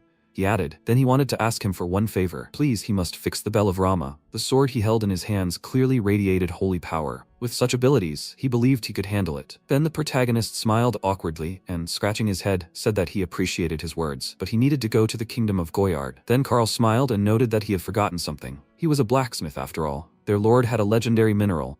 If he fixed the bell, he could give it to him as a reward. MC was surprised. A legendary mineral? After a while, they entered the castle and stopped at a tall door. Carl turned around and said, well, what is it? He then opened the door, revealing the broken parts of the bell. He said that this was the Bell of Rama. The protagonist looked at it in bewilderment and thought that it wasn't just broken, it was shattered. Then Carl turned to him and, smiling, asked, so he says he can fix it? Was he supposed to believe that? But the protagonist smiled and replied, well, yes. He thought it was worse than he expected, but there had to be a way. At that moment, Belle entered the room and said, Captain. She came closer and declared that it couldn't be fixed. She got close to the protagonist's face and said, even she, at level 290, can't do that. And he claims he can? She smiled and added, he's just a scammer, right? Not long before, Belle announced that she was leaving the guild. The Golden Shield Guild leader shouted in surprise, Belle, no, Team Leader Kim, what is she talking about? Leaving so suddenly? Does she not care about everything she's achieved? In response, Belle looked away, folded her arms and said that it wasn't true, but now she was just tired. The leader said, no, not if she brings the blacksmith herself this time. And she pointed her finger at him and, frowning, shouted,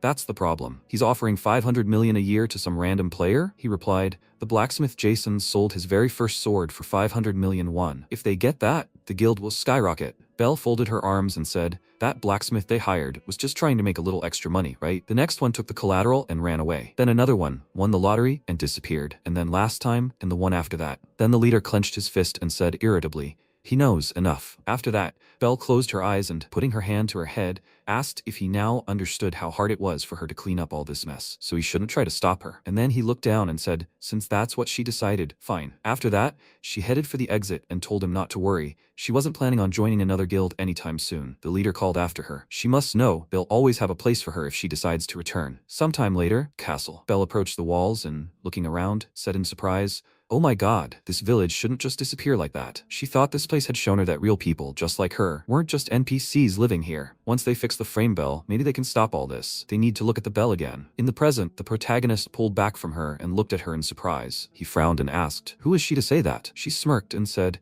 a blacksmith of higher rank than him. At that moment, Carl approached them and, with an awkward smile, told them not to quarrel. This is Belle, the advanced blacksmith he spoke of. Belle, this is Hunsu. He helped them finish off the undead. And now, on top of everything, he says he'll fix the bell. A reliable guy, huh? Then he laughed loudly and Belle thought, level 38? Helped finish off the undead? And now what? Are you gonna fix the bell? Then she folded her arms and looking at the protagonist, said that she didn't know what trick he'd pulled. Lout, but that bell couldn't be fixed. He shouldn't even think about profiting from Castle's attack. Hey, him. At that moment, MC walked away and asked what she was even talking about. He approached the table with the shards, and she wondered in surprise, had he ignored her? Then she came closer and wondered if the shards had changed somehow. The next second, a system window appeared in front of her, saying that the frame's bell was filled with holy power, completely destroyed, and beyond repair. She thought she knew it. But at that moment, the protagonist grabbed a hammer, and she thought, no chance. Then the protagonist began to smash the shards, and Belle pointed her hand forward and shouted indignantly, what is he doing? He has to stop, and he said it was possible, she shouted. What did he say? He looked at her and, smiling, said, restoration. He said it was possible. She shouted, does he even know what an irreparable artifact means? At that moment, a warrior ran into the room and shouted, Captain, the undead are breaking through. Carl turned around sharply and shouted, what? Belle also looked at the warrior, perplexed, and MC looked ahead and thought, a task? No. A system window appeared, saying, the castle territory update has begun. After the update, a new territory will be established. He thought, an update notification. At that moment, Belle covered her mouth with her hand and said, the castle territory is turning into the land of the undead? Then she turned around and added, so this is the end. The protagonist said that's not true. If they forge the bell, they can stop it. She asked, forge the bell? It's impossible. He said it was possible. Didn't she want to protect Castle's territory? He looked at her as he said this, and she suddenly stopped and noticed he was right. But how? He started collecting the fragments and told her to follow him. The system reported that the frame bell fragment had been added to the inventory. He turned around and, clenching his fist, said that they would protect this place. At that moment, Carl looked at him and shouted, Hyunsu, he's counting on him. He must fix the bell. He will hold them off as long as he can. MC replied, yes, he must trust him. And at that moment, Carl ran out into the street and, raising his sword, shouted to the others not to lose hope. He ran forward and shouted that they must fight to the very end. They must hold out a little longer. They must protect Cassel. After a while, the protagonist and Belle approached the forge. She folded her arms across her chest and, looking at the protagonist, asked, so what is he going to do? He answered when he broke the shard and the holy power did not disappear. This means that the holy power is contained in the material itself. He took the shard in his hand and, looking at it, said that he was going to melt it down and forge a new bell. If it was a whole bell, the holy power would become even more powerful, wouldn't it? Then Belle said that she had never seen such skill, and he smiled and said that skill is not necessary to have to fix something. She was surprised, huh? Why use both hands? Then the protagonist suggested straightening the materials first. He began to plunge it into the furnace, and Belle, looking at him surprised, thought, does he mean he will do it manually? You know their time? Then he asked why she didn't help. He can't handle this alone. Meanwhile, in the control room, Taeseok took a sip of his drink and said they were finished. A system window appeared on the screen, saying the castle territory update was 0 hours 49 minutes 32 seconds. He said the update would now be wasted.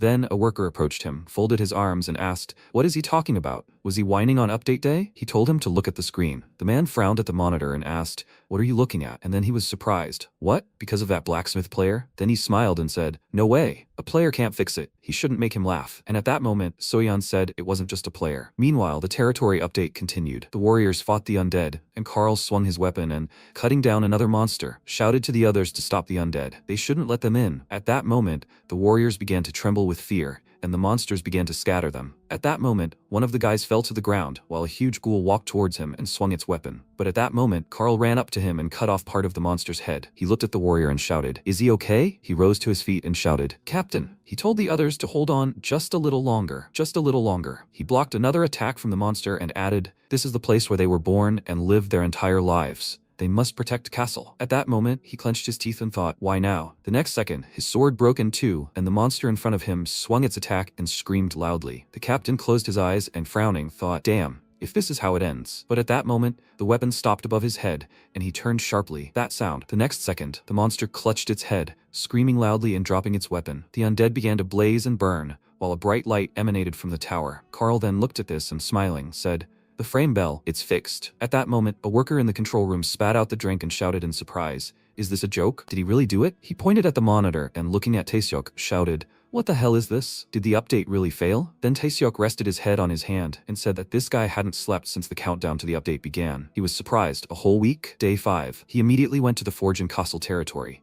He immediately gathered the city workers and began repairing the frame bell. Then MC began writing down the plan while Bell stood nearby. He said that they needed to smelt everything into raw materials. More precisely, they would extract holy power. While he was drawing up the plans, he tasked Bell with leading the workers and supplying the battlefield. Then the system announced that the creation of a custom divine item was beginning. He said that he would then use his skill to maximize its effectiveness against the undead and evil forces and add properties that deal direct damage. He sighed loudly and then ordered the workers to turn up the heat. He thought with a single will to protect the territory of Castle. At that moment, the workers were smelting the metal, and one of them shouted that he said that the metal must be melted thoroughly. The protagonist thought, if everyone worked as one. The workers shouted, "No impurities. They must all focus. They must do everything to protect everyone at home." He thought that it would be filled with even more holy power. After that, day 4, Bell watched as the protagonist smashed the mold into which the bell was poured. On the 3rd day, the workers were resting, and on the last day, Bell suddenly opened her eyes and, rubbing them, asked in surprise when she fell asleep. Then she looked around and noticed the protagonist finishing the bell. She thought, unbelievable. He'd been working on that bell for days without sleep. At that moment, a system window appeared in front of her, saying,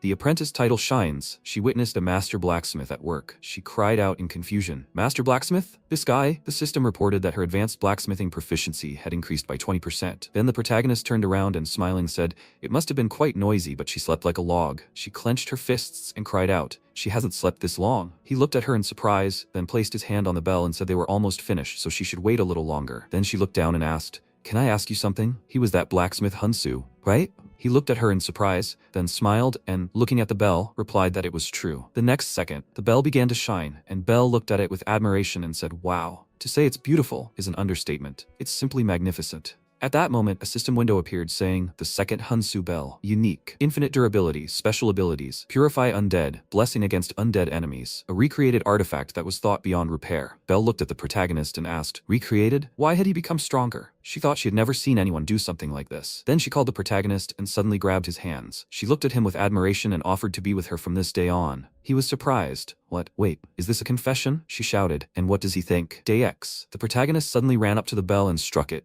A powerful sound echoed around, and the undead began to burn in flames. Then the system reported that he had created a new bell and destroyed the undead. Now he could cancel the update and create a new story. The MC smiled and said they did it. He thought, thank goodness he had made it. The next second, he clenched his teeth and felt pain. The system reported that extreme fatigue was setting in. He was exhausted. After that, he abruptly fell to the ground, and Bell ran up to him, worried, and started calling. She screamed, "Hunsu, is he okay?" The system reported that the frame bell repair quest was complete. Then, Bell lifted the protagonist, holding his head, and the system reported that the rewards had been changed. Meanwhile, discussions began on the forums. "Hey, do they know that blacksmith Hunsu? What the hell, nerd? Lol. Really lol. Why did the Castle territory update fail? Huh? Yes, he knows. This is the one who made Hunsu's first signature sword? Oh, so this is that Hunsu? Wow. So it was he who fixed the frame bell?" The number of subscribers began to grow. After some time, the protagonist woke up from a bright light. He covered his face with his hand and shouted, "Why is it so damn noisy?" Then a system window appeared in front of him, which said, "Hunsu's Forge. Subscribers 101,655. He shouted in surprise,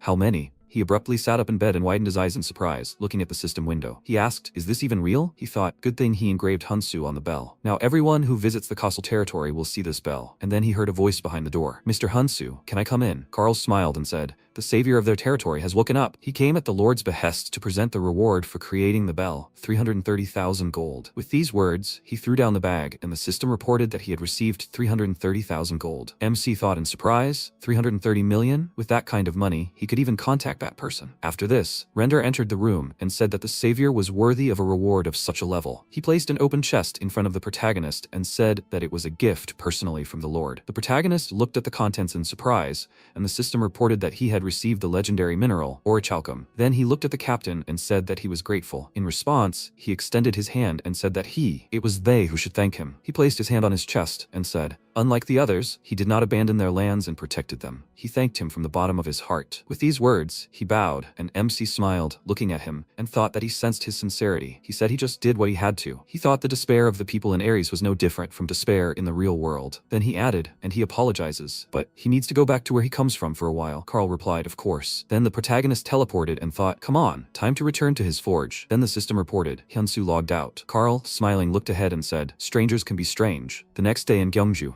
Hyuksu looked at the incoming message, which said Mr. Hyunsu transferred 330 million won. He said that he really did it. The real estate investor smiled and said, that's amazing, Hyunsu. A year ago, the protagonist left a signature, and Hyuksu, taking the document, said a total of 330 million won. He heard there was a big fire. The protagonist replied, right, that's it. Then Hyuksu rose from the table and said, still, this should be enough to pay the hospital bills, so he should hang in there. It's time for him to go. After that, the MC asked if he could buy the forge back. He looked at him in surprise and asked, what again? The protagonist's hands trembled, and he said, if he could somehow save up the money, would he sell the forge back to him? He replied that buying back a burned-out forge would be like throwing money away. If he needed a forge, he'd better buy a new one. But the protagonist said, no, it had to be their forge. Tears streamed down his face, and he added that this place held memories of his father. Then the real estate investor frowned, looked at him, and thought, for a property like this, even if you work yourself to the bone. Then he said, 1 year. He was giving him exactly 1 year, but he must remember, as soon as a year passes, he will sell it to the first buyer. Then the MC looked after him, and bowing sharply,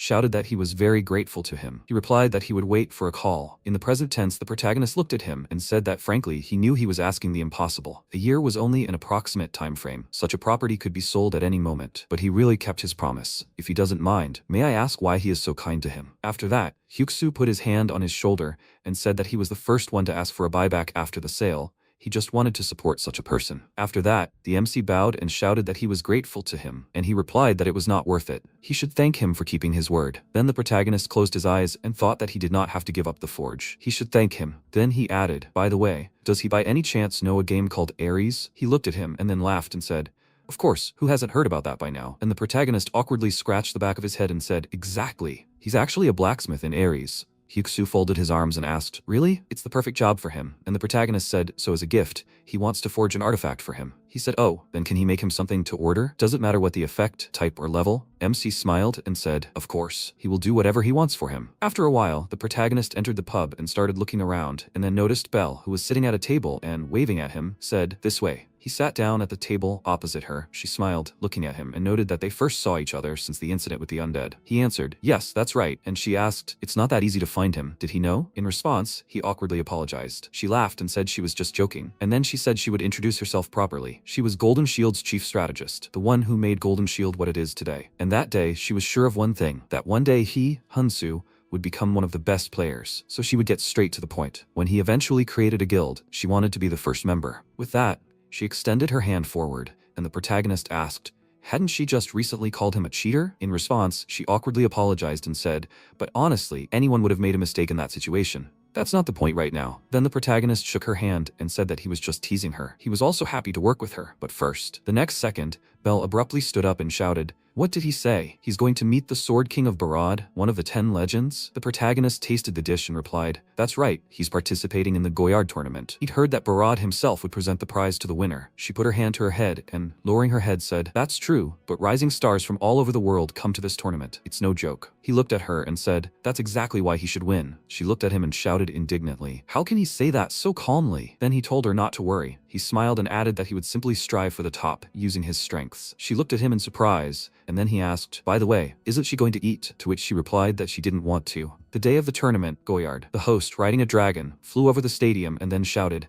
welcome to the Goyard tournament. Bakel shouted, the tournament will begin as soon as he steps off this stage, and soon they will all face monsters. Then he frowned, looking down and added, they may not be able to see him, but His Highness is watching over them, so they must behave with dignity. May good fortune be with them. At that moment, the players in the arena began to rejoice, and the system announced that the tournament had begun. The next second, the ground beneath the players trembled, and they turned around in fear, noticing how a huge stone monster erupted from the ground. A system window appeared in front of them, telling them that they must survive the golem's onslaught. The time limit was 1 hour. At that moment, one of the guys shouted, he must show himself. The big guy. The guy next to him shouted that he knew the first opponent would be a golem. Then they ran to the attack and shouted, forward. The system announced the first trial of the tournament. Whoever defeats the stone golem will receive a reward. A level 109 stone golem stood before the players. It raised its head, growling loudly. At that moment, A swordsman rushed forward and said in fear, "Wait, was the golem always this high a level?" The guy next to him asked, "Are you scared? The first round should be easy." But before he could finish speaking, a huge stone fist flew at his body,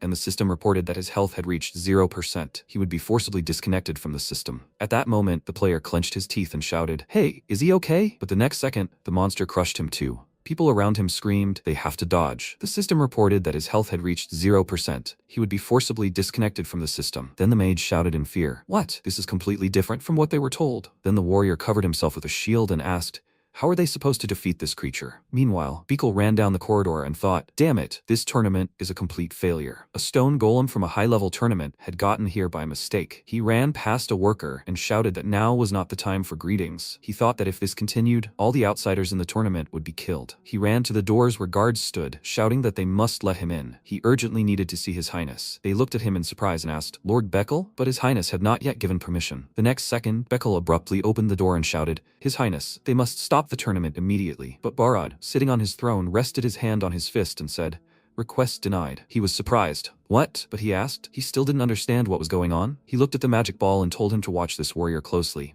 At that moment, MC fired an arrow, which only grazed a small part of the golem's head. The system reported, Hyunsu's third creation, return. The protagonist grabbed the arrow, and the system reported that it was returning to the user, an orichalcum short arrow. At that moment, those watching were surprised. Did that arrow just return? A boomerang arrow? Then the protagonist took aim again and thought, so that's it, a reward from Castle Territory. Just think, it's legendary orichalcum, excellent stats as he expected. He then fired another arrow and thought he'd hit the target, and then one of the players dodged the arrow and shouted, "Hey, be careful, unless he wants to die, of course." In response, the protagonist apologized. Then the golem raised its head, and the system reported that the stone golem had been stunned for 4 seconds. The protagonist stood in front of it and shouted, "The stone golem is stunned." The remaining players rushed to attack, shouting that this was their chance. Attack. They struck from different directions, and then the golem raised its leg to take a step. The players began to scatter and shout, "Watch out!" The next second, one of them shouted, "We need to hold on just a little longer. It's over. Hey, he has to run." At that moment, a huge stone fist was approaching the protagonist, and the other players began to dodge. But the protagonist shouted, "Change weapons." He was in the smoke that cleared around him, and he said, "It's not over yet." He blocked the monster's attack, holding his sword in front of its fist. Then he prepared for another attack. But suddenly his sword shattered, sending him flying far back. At that moment, Beckle said, "Your Highness, they must stop the tournament immediately." This participant also seemed to be at his limit, but Barad closed his eyes and then, perplexed, looked into the magic ball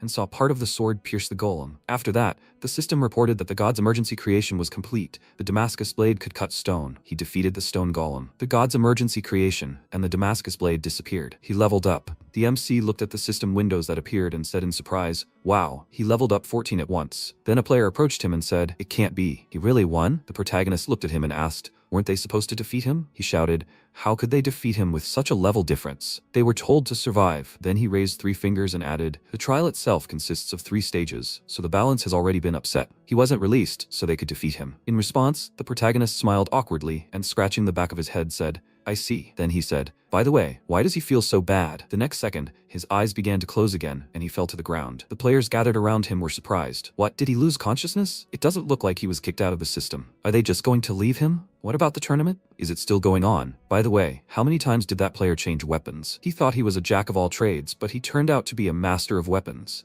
This is insane. He would kill for any of his weapons. The next second, Beckle returned to the arena and shouted, "Attention to all participants. Due to an error by the organizers, the martial arts tournament is suspended. They must disperse." Sometime later, a video of the main character lying on the ground was posted online, and in the comments, everyone was writing, "Wow, that's terrible. Did he actually take down a stone golem all by himself? They need to give information on that bow, please. Isn't the arrow cooler than the bow itself?" Exactly. That guy passed out and dropped something. What kind of arrow is that? It looks cool. Guys, they should look at the inscription. What is it? He was the one who recently created the bell in the lands of Kassel. That's him. Really? That's crazy. That guy is a blacksmith? No, how can a blacksmith be so strong? Yeah, that looks like a hoax. Wow, his gear is just outrageous. At that moment, the game support team was receiving messages asking why the Goyard martial arts tournament had been suspended. The support worker replied that they apologize, client. It's difficult for them to comment on a decision made by Ares' free will. The player asked, "So what? A level 100 plus golem just suddenly appeared. Were they all supposed to die?" The worker replied that this was also an internal matter for the Goyard kingdom,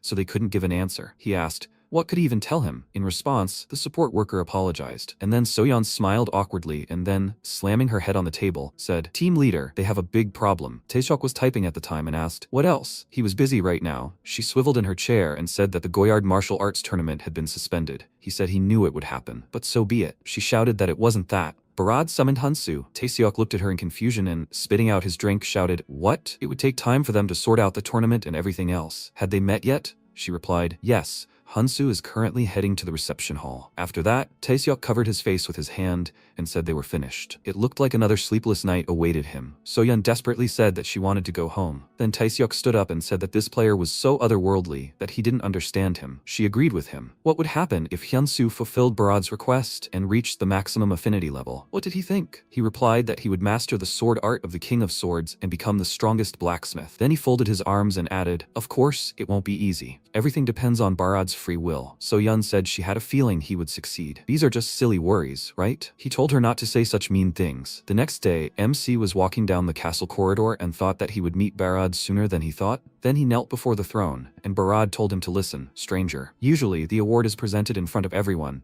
but he asked to understand that they skipped the procedure due to an unforeseen incident. Everyone acknowledges his magnificent battle yesterday. Warrior, he must accept this. He walked forward and said that he awards him a reward of 13,000 gold. The next second, the protagonist said, "His Majesty." He heard that he was looking for him. He frowned and asked, "What?" And then the protagonist began to climb the stairs. The guards shouted, "Ugh, such insolence. No matter how rare a warrior he is, this cannot be tolerated. How dare he interrupt His Majesty?" As if His Majesty would be looking for someone like him. Then the protagonist placed his hand on his chest and said, "Blacksmith Hyunsu, it is he." The guard shouted, "Insolence. How dare he speak to His Majesty like that? His Majesty, he begs your pardon. He will throw this man out immediately." Then Barad raised his hand and ordered them to stop. He extended his hand forward and declared that he was the guest he had been waiting for. The protagonist then bowed and greeted him, His Highness Barad. He told him not to rush. The protagonist folded his arms across his chest and said that the journey here had not been easy. The Sword King replied, "He knows why he called him." He answered affirmatively, to entrust him with forging a sword, didn't he? He smiled and said that was correct. Even the kingdom's best blacksmith, even the master of the sword tower, couldn't handle this order.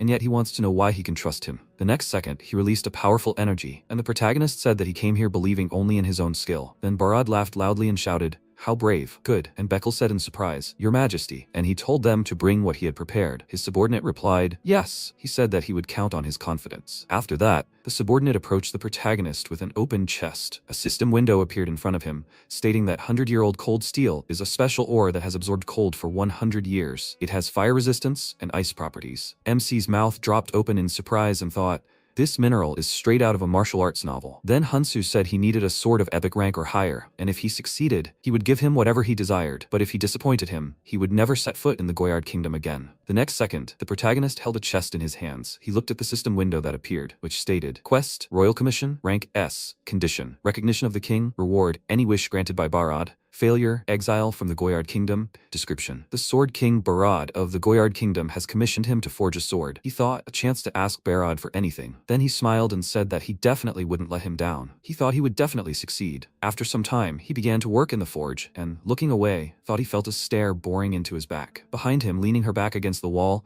stood the vice captain of the Goyard Kingdom's knights, Bella, level 301. He sighed and thought, even though he was an outsider, it was perfectly natural to have someone oversee him so openly. He shook his head and thought it would be strange if they trusted him right away. Then Bella told him to pretend she wasn't there. He should focus on work. Yes, he smiled awkwardly and asked, was it that obvious? She answered in the affirmative, then frowned and thought, who did he think he was? His Majesty had given him one last chance, hadn't he? Let him just try to fail. Then MC wiped his sweat and thought about the pressure. Then he noticed a system window appear, which said, doorbell. He looked surprised, then turned around and, scratching his head, said, I think something happened in the real world. Can he step outside for a minute? Bella nodded in response, and a few seconds later, the protagonist emerged from the capsule, approached the door, and said she could come in. The landlady stood at the threshold and said, Oh, Hyunsu, he's home. He greeted her and thought, Landlady? He asked what brought her here. She said they'd decided to sell the house. Her husband had been unemployed for a long time, so they needed to figure things out somehow. He asked her not to apologize. He should be the one apologizing, after all. She'd been renting him a room cheaper than everyone else, and he'd even missed a few payments. When did he need to move out? She replied that he needed to move out within 2 weeks. She was already embarrassed to look him in the eye, Hyunsu. He bowed and asked her not to say that. He truly was happy here. Then he turned around and said, 2 weeks. He really made good money at Ares, but the hospital bills were in the tens of millions. The buyout of the almost burned out forge cost 330 million won, and he still hadn't gotten around to treating his burns. He grabbed his head and asked, where should he go now? Then he was surprised to notice his phone ringing and asked, Belle? He answered and asked, hello? She asked, what was he doing? She had a great idea for a mission. That's why she was calling? In response, he asked, can he call back? His head was busy with other things right now. She asked, did something happen? He replied, the Barad mission is important, but he suddenly needs to move out within 2 weeks. She said, Hunsu. He said, it's certainly urgent, but before he could finish speaking, she screamed loudly, does he even understand how important this mission is? He was surprised. What? And she said that she expects 2 main results from this quest. He asked, 2 results? She answered, yes. Now everyone is wondering if the Goyard tournament champion and the blacksmith Hunsu are the same person or not. She must imagine that he is in hiding for now, but then he will show up and announce the creation of a guild. And one more thing. He received an order for a sword from Barad, one of the most influential characters in Ares. Alone, he can only imagine Barad demonstrating a new sword with Hunsu's engraving. The protagonist's eyes widened in surprise, and then she added, at that moment his value will skyrocket. She said that she would support him. Then he clenched his fist and thanked her. She helped him come to his senses. He will do everything in his power. He clenched his fist and she said, go. After that, he returned to the forge, when suddenly Bella grabbed his hand and shouted, hey, why did he only come back now? He wondered what happened. She said, His Majesty Barad is trapped in the dragon's lair. The protagonist was perplexed. His Majesty Barad is trapped? And then he thoughtfully asked, where exactly? She put her hand to her head and asked. He was surprised, not even knowing where it was. Then she sighed and added, there is no time, so she will explain everything quickly. The Lair of Flame is a general name for the lands where fire monsters live, and among them is the dungeon of the Ifrit, from which no one has ever returned alive, except His Majesty Barad. The protagonist asked why he needed to go again to the dungeon he had already been, and without taking the sword he ordered from him, she answered, it was because the target of his revenge was there. He asked, the target of his revenge? At that moment, in the Lair of Flame, Barad shielded himself from the stream of fire behind a stone wall, and clenching his teeth, thought, almost there. Now all that remained was to pass through these gates. But then again, even this sword isn't enough. With these words, he looked at the melted sword, then tossed it aside and thought, at least his men were able to retreat safely. Even if reinforcements arrived, it would take at least 3 days. Then he leaned his head against the wall and said, perhaps it was worth waiting for that stranger to finish the sword. He thought, if only his son, Ban, were still alive. Hunsu, he would now be about the same age as this young man. At that moment, he began to remember his son, the moment when he said, Father. Then he crouched down next to him and shouted, Ban, why did you come here without saying a word? He replied that he thought that if he cleared this dungeon, he would finally become a son he would be proud of. But it seemed he was too weak. He apologized. But Barad, with tears in his eyes, shouted at him not to apologize. Ban, he must hold on. He said, I'm so sorry, father, and more. Barad grabbed his face and asked, Ban, he must stay with him. He called his son again and again, holding him close. In the present, he grabbed the hilt of his sword and thought, it was worth waiting for the stranger to finish the sword, but he wouldn't let the Ifrit slip away. He'd been waiting for it to appear for years. He clenched his teeth and thought, I must catch it. Then he walked forward. Meanwhile, Bella said, since the prince died, His Majesty has tried everything to catch the Ifrit. But the Ifrit has never shown itself so easily. This could be the Lord's last chance. Frankly, it's hard to trust a stranger like him, but if His Highness trusted him, then there must be a reason. With these words, she looked away, then bowed and cried out like a knight of the Goyard kingdom.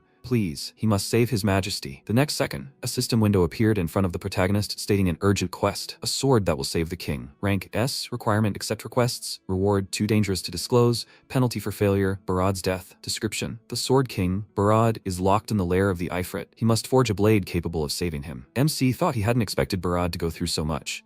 That day, he too nearly lost everything he had in the fire. If he, like Barad, had lost his family, would he be able to continue forward after that? Then he nodded and bowing, said he would do everything in his power. After that, he began to forge the weapon. After a while, he looked at the tip of the sword and thought, they say the heat of the Ifrit can melt even unique weapons. So, he needed to forge a weapon of a higher class than unique and focus on flame protection. He placed his hand on the glowing sword, then continued to strike it with his hammer, and the system reported that his understanding of the century-old cold iron had deepened. He struck a few more blows, and the system reported that the blacksmith's soul skill had activated. While forging this blade, he immersed himself in the process more deeply than ever before. His passion and determination allowed him to focus completely. The first legendary sword, Hyunsu, had been forged. The next second, Bella ran into the room and shouted, is it ready? The protagonist held a glowing sword in his hands, then looked at her and said that they must go save His Majesty Barad. Meanwhile, the King of Swords spat out a clot of blood. A powerful explosion thundered, and he flew into the wall, covering it with cracks. Then he frowned and said that today they would end everything. Opposite him stood the boss of the Lair of Flame, a level 409 Ifrit. He shouted, Ifrit. Then he pushed off the ground, and jumping up, shouted that he had no idea how long he had waited for this. With these words, he swung the remains of his weapon and struck, flying past the monster. But the next second, the wound on the Ifrit's body was covered with tongues of flame,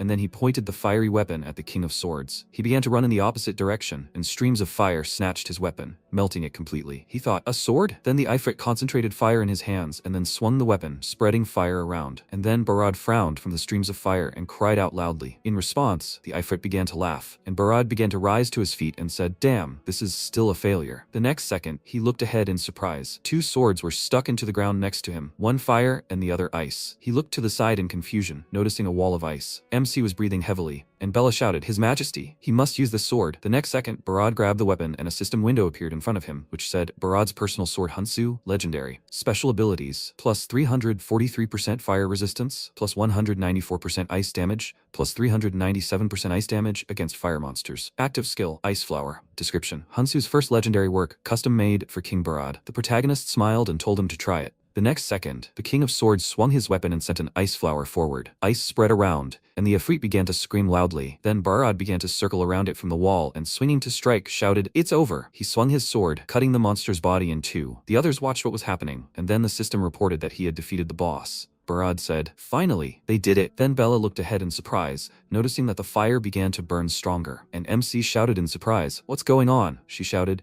Some monsters self-destruct before they die. At that moment, Barad began to be covered in fire, and Bella, covering herself with her hands, shouted, Your Majesty, he must leave quickly. It's dangerous here. But he shouted for her to stay put. That's an order. He took a medallion from his armor and said he wanted to finish this now. Then he opened the medallion, looking at a photograph of his son, and Bella worriedly thought that she needed to save His Majesty. She could help, but His Majesty ordered her not to enter. What should she do? With a trembling hand, she reached for her sword, and then cried out in surprise, Stranger! But the protagonist walked forward and then smiled. He turned and said that he would go and save His Majesty. The system reported an emergency divine creation, creating armor with fire resistance. He walked forward, wiping sweat from his face, and then noticing Barad cried out, Your Highness. He told him to leave, stranger. He had already done more than was required. MC came closer and said that he could not. He came to escort him, His Majesty, but he continued to kneel and said that he would not leave. The protagonist asked if it was because of the necklace's owner. He replied that it was true. It was because of him that his son had left this world. How could he live after that? And at that moment, MC frowned and asked if he thought the necklace's owner would be happy about that. And Barad was indignant. How dare he? He wouldn't understand. No one would understand. He grabbed the protagonist by the clothes and shouted, the bitterness of losing a child through his own fault. How dare he even talk about that? And the protagonist frowned and said, yes, he would never know this pain, but he could say this. He too almost lost someone close to him. His father was in a coma. Every day he prayed for him to open his eyes, but now he was just glad he was alive. In any condition, he thought his son would feel the same. At these words, Barad let him go, and then the protagonist leaned on his shoulder and asked him to let his son go. He said, Ban.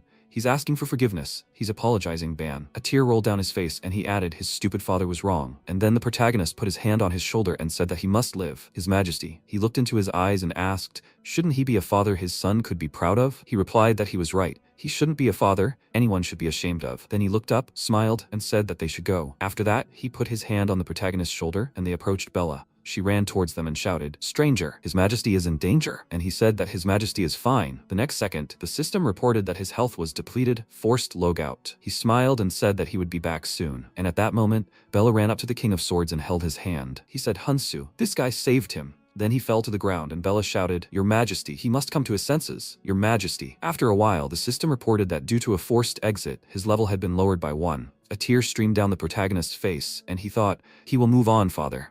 Falling asleep, Barad found himself on a grassy cliff, at the edge of which stood a young man. Turning around, the young man called him father with a smile, and his eyes widened in surprise. It was Ban. He asked in shock, is it really him, his son? Ban ran up to him and said that he had come to say goodbye. Barad immediately grabbed his hand and worriedly asked, what is he talking about? Unwillingly, he burst into tears and his son said that as that guy Hunsu had said, he wanted him to be happy, so let him live for himself now. Watching his body dissolve in the sunlight, Barad tearfully shouted his name several times, trying to reach him, and then woke up. Seeing him rise, the servants immediately rushed to him and worriedly said that he had been unconscious for 3 days. Is he okay? Barad said that Ban had come to say goodbye. He looked at his shaking hand and said that it was that guy. He needed to see Hunsu, and immediately, when the time for the meeting approached, he came to the reception room and waited, and finally Hunsu was brought in. He immediately knelt before the king in greeting, and the king asked him to stand up with a smile. MC asked how he was feeling, and he told him that he was fine. Let him come and sit opposite him. He called him because he wanted to ask him something. He waited until Hunsu sat down and said that he knew very well that outsiders were immortal creatures who were reborn even after death, but that didn't mean they weren't afraid of death. Why did he risk his life to save him? He answered him that there were 2 reasons. First, he carried burdens similar to his,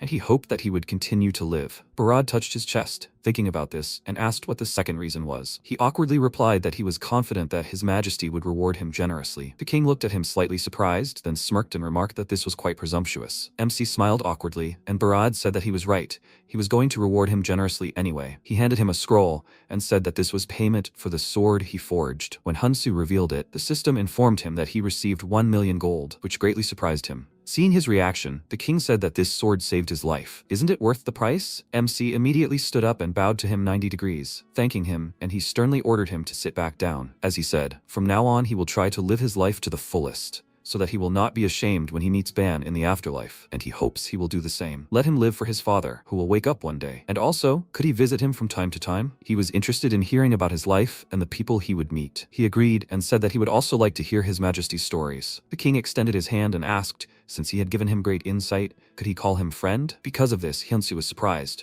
The system informed him that his friendship level with Barad had reached the maximum. The blessing of a friend was now with him. MC shook his hand without further thought, because becoming a friend of an NPC like Barad was an honor for him. Barad stood up and said that in honor of friendship, he wanted to pass on his swordsmanship to him. Hearing this, the Knight Commander, Benson, indignantly called out to him and asked, is he going to pass this on to an outsider? Didn't he appoint Lord Rod as his successor and begin his training? One must be worthy to adopt his art. To inherit his swordsmanship requires qualifications. The king waved his hand and said he wasn't going to teach just anyone, then glanced at Hunsu, who saw a system window appear with a quest to obtain the S-rank skill, the swordsmanship of the King of Swords. This quest is only available to those who received Barad's offer. Failure will result in a penalty, a decrease in his friendship level with Barad. Not everyone can master the swordsmanship. He needs to land at least 3 successful hits on the Knight Commander, Benson. Barad told him with a smile that the Knight Commander would test his abilities. Having received 2 days of rest, the first thing MC did after logging out was spend the reward to pay his hospital bills. Then he found a new place to live and thanked the landlady,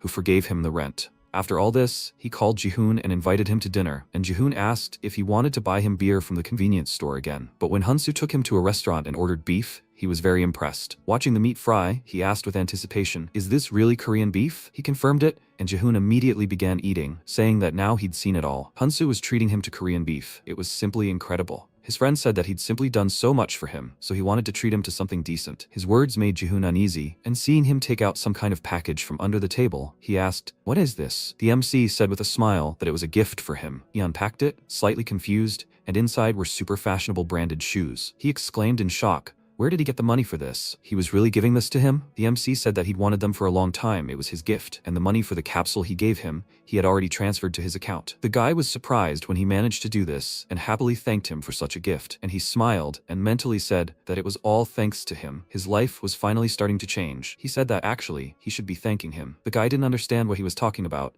and then he shoved a piece of beef into his mouth and told him to just shut up and eat. When Hunsu returned to the game, he began to complete the task. The king, the Knight Commander, his deputy, and Hunsu gathered in the arena. Bella announced the start of the fight, and Benson told Hunsu to get his weapon out.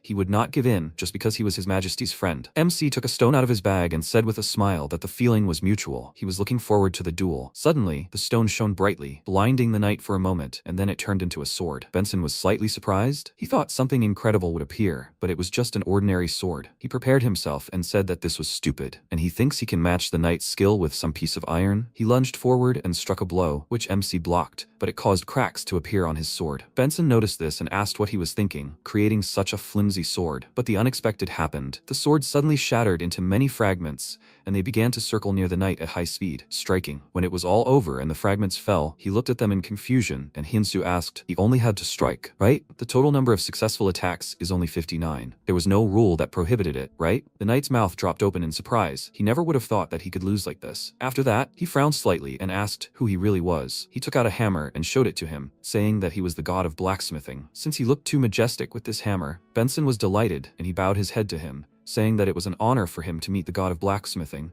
Let him carry the art of the sword to the world and beyond. MC became embarrassed and asked him to stop, since it was all too much pressure on him, and some time passed. He walked along the corridors of the palace, bowing his head in annoyance. He really prepared for this duel. Thanks to it, he was able to master his art, and his skill also improved. But what next? Because of his low level, he was able to study only 3 chapters, and not all. The first chapter is the Aria of Beasts, Chapter 2 is the Sword of Raging Waves, Chapter 3 is the Cry of the Sword. They promised that they would teach him the remaining chapters as soon as he achieved the necessary mastery. He approached the king's office, the servants greeted him and allowed him to enter. Barad greeted him and he said that he came to discuss something and needed his advice. The 100-year-old cold iron he used to create his sword. He needed it. The king tapped his finger on the table in confusion and said he would gladly give it to his friend, but unfortunately, that ingot was the last one. Hansu was very surprised by this news and immediately became despondent, because it would take a week and a lot of effort. The king smiled and told him not to despair. Cold iron could be mined in the frost mine. Why shouldn't he mine it himself? He asked. Could he really do that? The king called out to Bella and said that she would go to the frost mine with Hansu. She objected, since she had to stay by his side, and he said that it would be a good experience for her too. She had no choice but to agree. She couldn't object to the king. Soon after, the king made an announcement. With this sword, he announced the conquest of the first tomb, to the great joy of the spectators. They also noticed his sword. The icy aura of this weapon could be felt even from a distance. The blade was inscribed with the word Hyun, a name they were all already familiar with. It was written on the armor of the winners of the recent tournament. It seems the blacksmith Hyun is now in the Godard kingdom. Nothing is known about this blacksmith at all. Neither his age, level, nor gender have been revealed. After reading this, Belle thought it was good that they managed to spread the rumor that Hyun-soo and the blacksmith are different people. The comments also mention that there are rumors that he is over 40 and fat, which is quite possible since he doesn't show himself in public. Ji-hoon laughed at this, and someone in the commentary said that he doesn't care. He will still subscribe. Someday he will start accepting orders from players. Hansu's popularity quickly rose thanks to the sword in Barad's hands during his speech. He currently checked the number of subscribers on the Blacksmith forum, and it has grown to 30,000. Everyone is very interested in the Blacksmith Hyun. What will happen if he reveals that he is the winner of the tournament? He glanced at his trembling hand and thought that he should be more careful. He still had a lot of things to do. He should send a message or call someone. He still hasn't thanked that person. Meanwhile, Hiksu was sitting at the computer and thought that Barad had already tried to clear the tomb several times. As expected, it was an inaccessible area for players. He entered the Salamander dungeon many times for a class quest, but all the artifacts had melted, so he didn't have a single chance to pass it. Most unique rank shields simply melt. He had money, but even his unique artifacts wouldn't help here. Where could he find a good master? And then a message from Hyun-soo arrived on his phone. He wrote to him to keep his previous promise. Seeing the notification, he immediately became happy. But what promise was he talking about? He remembered their conversation and wondered if it was the artifact they were talking about. Hyun-soo wrote him a new message, asking if there were any changes to the properties of the artifacts he requested. He was just about to do it and send it to him. The man frowned slightly and thought that if he could create the artifact he needed right now, it would be nice. He replied that there were no changes. What was his level? Hyun-soo replied that he was level 59, and he noted with annoyance that he was still low. He wrote to him that if it wasn't too much trouble, then let him do it for him. After which, he put the phone aside and thought that, be that as it may, the guy was promising, so he could count on him. He returned to the computer and, seeing the news about the Barad sword, thought maybe he should send an order to the blacksmith Hyun too, but he heard that he didn't even take orders from high-ranking people, and he certainly wouldn't accept one from someone like him. But he was running out of time for the class transfer quest, so he should at least try. Time passed, and Hyun-soo and Bella reached the ice mine, the sight of which amazed him. The system notified him that he was the first user to enter the ice mine, and his experience would be doubled for a week. He smiled and thought that he liked the title of being the first to enter, plus, it also gave experience. He looked at Bella and asked if she had been here before. She answered without much enthusiasm that this was her first time here too, and he smiled awkwardly, noting that it was a terribly cold and desolate wasteland. They descended into the mine, chatting about something, and one of the workers asked how they got here. It was forbidden to enter here without permission. Bella showed him her documents and introduced herself, saying that she entered with the permission of the royal family. At the mention of the royal family, the guy's eyes immediately sparkled with delight, and after examining the document, he exclaimed, "Is this the royal seal?" He had never seen anything like it. He immediately became much friendlier and told Hyun-soo that his name was Banya and that he was a miner. He introduced himself to him in response, and he said that he was glad to see a stranger after so long, but he couldn't let just anyone into the mine. MC was slightly confused, asking what he should do then, and Banya, with a wide smile on his face, said that luckily, his father was the foreman. He would take them to him. MC thanked him for his help, and Bella, as always, it sensed to remain dissatisfied. They passed 2 caves, in one of which MC saw monsters. Noticing his curiosity, Banya said that it was some kind of dungeon. A long time ago, monsters appeared all over the territory, but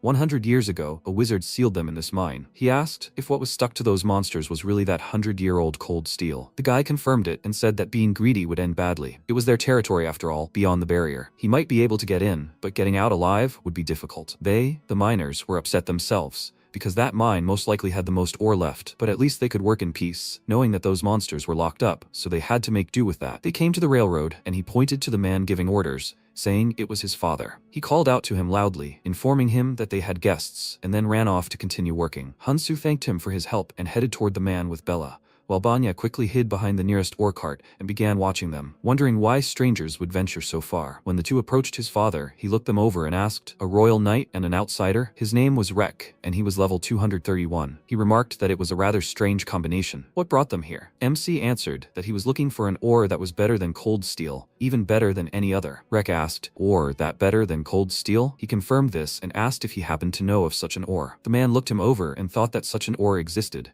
but why would he tell anyone about it? Especially not to some greedy outsider. If word got out that there was something like that in the ice mine, everything here would definitely descend into chaos. But this outsider had come with the royal family's permission. Is there a way to extract and hide all the ore here? He asked if he had ever mined ore. He shook his head, denying it, and he said that miners usually extract 3 pieces of ore a day. If he can extract 40 pieces in a week, he will share the information with him. After that, a system window popped up in front of Hyunsu with a task. Extract 40 pieces of ore in a week. If the task fails, he will not know about the ore superior to 100-year-old cold steel. Rex smiled and asked, "So he will accept his offer?" MC confidently clenched his fist and asked, "What if he extracts more than 40? He let out a chuckle and said that will not happen, but if suddenly he succeeds, he will extract this ore for himself. Let him remember that he cannot have the support of his comrades." Hyunsu asked, "Is he promising him this?" He promised him without hesitation and said that then they will see each other in a week. After this, Rek turned to the minecart and shouted his son's name loudly, saying that he knew he was there and that he should come out. After this, he grabbed him and dragged him away, asking why he was hanging around there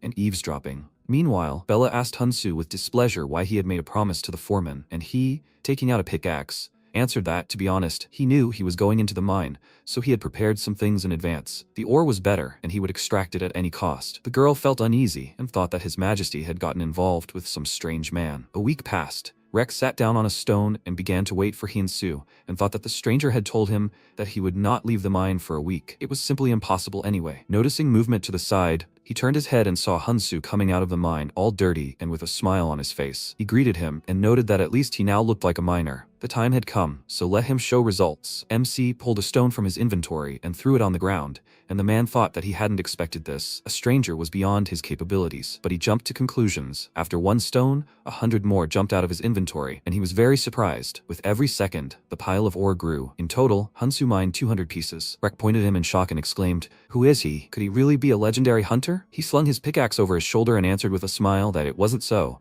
He was just an ordinary blacksmith. He achieved this result thanks to a Damascus sword, which increases cutting power on stone by 170% and reduces durability damage from stone by 70%. This sword can transform into a pickaxe, which is quite convenient and useful. Rex surveyed the entire pile of ore and, composing himself, said that the hand of a blacksmith was immediately apparent. He wanted to apologize for underestimating him. "How about a drink tonight?" MC smiled and shook his hand, saying he'd be happy to have a drink with him, and asked if he could invite Bella too. The man didn't object, and when evening came, they gathered at the tavern, and Bella immediately began drinking. Banya asked why she was drinking so much alone. Hyunsu agreed and suggested they chat instead, but she declined, saying she preferred it that way. Banya was upset about this, and then a man came up to their table and patted Hyunsu on the back, asking if he really managed to mine 200 pieces of ore. He confirmed it, and he asked, "What about cold iron? How much of that did he manage to mine?" He answered that he mined about 20 pieces of iron, and he was surprised. He also heard that he had a special pickaxe. Maybe he could show it to him? MC took it out of his inventory and told them that it was a Damascus pickaxe, a tool created exclusively for mining ore. This pickaxe increases mining efficiency by over 200%, and thanks to this he completed the quest. And it can also be turned into a sword, which will make it better at chopping stone, so it's a very useful thing. Bella, meanwhile, thought that he really was a blacksmith. He was so happy with his creation. The man hugged Hyunsu tightly and happily exclaimed that he was a newbie, but he had already accomplished so much. They would not lag behind him and would work hard tomorrow. The other men crowded around their table and began pouring Hyunsu alcohol, after which one exclaimed that he was now one of them. Let him drink to the bottom. MC was very happy to chat, but the evening soon ended. The next morning, Rek led him to a cave where there were deposits of 1,000-year-old cold iron, and he, raising an eyebrow in confusion, asked if this was the place he mentioned. He said that they couldn't enter because of the barrier. The man said that it was true, but the 1,000-year-old cold iron really was there. Hyunsu was slightly upset and noted that there were a lot of monsters there. Is it really safe? He told him that from now on everything was up to him, and he rubbed his chin in confusion, wondering how they would mine ore there. Rex said he was going to another mine, and if he needed him, he could call him anytime. After he left, a system notification appeared in front of MC about the start of a new story, which made him slightly nervous. 100 years had passed,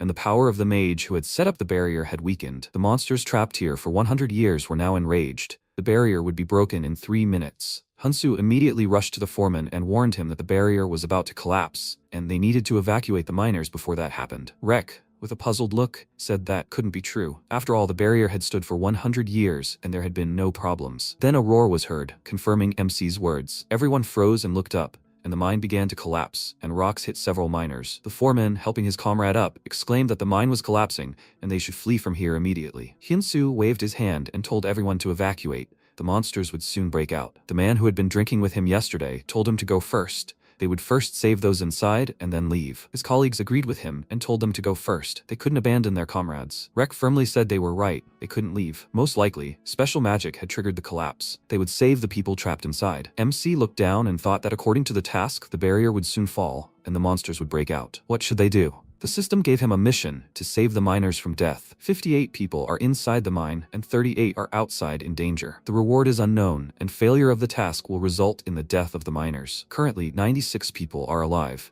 The reward depends on the final number. Hunsu nervously clenched his teeth and thought that he needed to act more decisively. These were the same people as those he had already met in Ares. He pulled out his sword and gripped it tightly in his hands, telling Bella that if he missed even one monster, she should cover him. She worriedly asked if he wasn't afraid at all. He was taking on an impossible task again. He turned to her and said with a smile that he told her, strangers don't die. He would hold off the monsters at the entrance to the mine. After that, he stood in front of the barrier and prepared himself, while the monsters began to break through, slamming against the barrier with all their might. MC wondered if this would be enough to deal with them. He couldn't handle them with just this sword. To stop the monsters, he needed something completely new, a special weapon that would require much more ore. He closed his eyes and concentrated on his creation. He had never worked with anything like this before. If he initiated an emergency creation using a massive amount of ore, he would eventually be able to deal a single powerful blow. He opened his eyes and a glowing sphere appeared in his hands, attracting chunks of ore, and then a sword of cold steel grew from it. The system warned him that the barrier would soon collapse. A countdown began. 5, 4, 3, 2, 1. An explosion thundered, and the barrier collapsed. Hunsu prepared himself, and monsters emerged.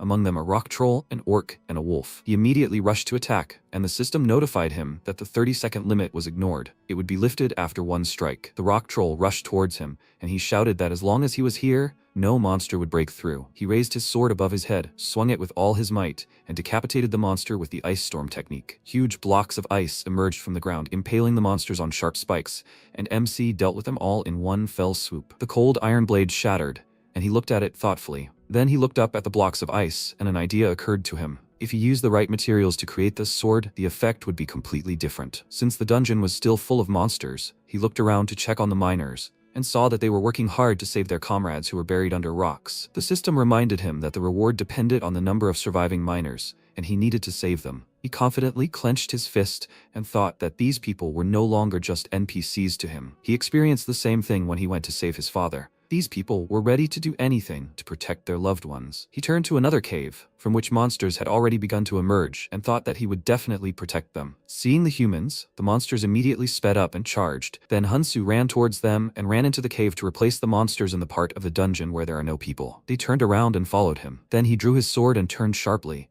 parrying an orc's blow, and noticed that the wolf had decided to attack him from behind. He quickly turned around, dealt a couple of blows to all the monsters around, and there was still one left. The troll swung his club, MC prepared and swung his sword, cutting it in two, and then delivered a sweeping blow to the troll's chest, causing it to immediately fall to the ground. But the monsters weren't finished yet. They surrounded him and growled menacingly, and he closed his eyes and concentrated, thinking that it was good that he had learned the art of the King of Swords. He assumed a fighting stance, and using the Sword of the Raging Wave, attacked the monsters with a shockwave, causing them to crumble. The Sword of the Raging Wave deals 100% additional damage on impact, and a successful attack on a vulnerable area deals 140 additional damage. But this also expends a lot of energy. Hunsu staggered and fell from fatigue, saying that this was much more amazing than he thought. After that, a system notification appeared in front of him. The mine was cleared. The sudden mission to rescue the miners was completed. All 96 people survived. He completed a new episode with an excellent result. He smiled, glad that everyone was safe, and the system said that by taking advantage of the circumstances, he could get a greater reward. He thought that saving people was a reward in itself, but since he was offered something better, he would not refuse. Leaning on his sword, he stood up and had a great idea. Meanwhile,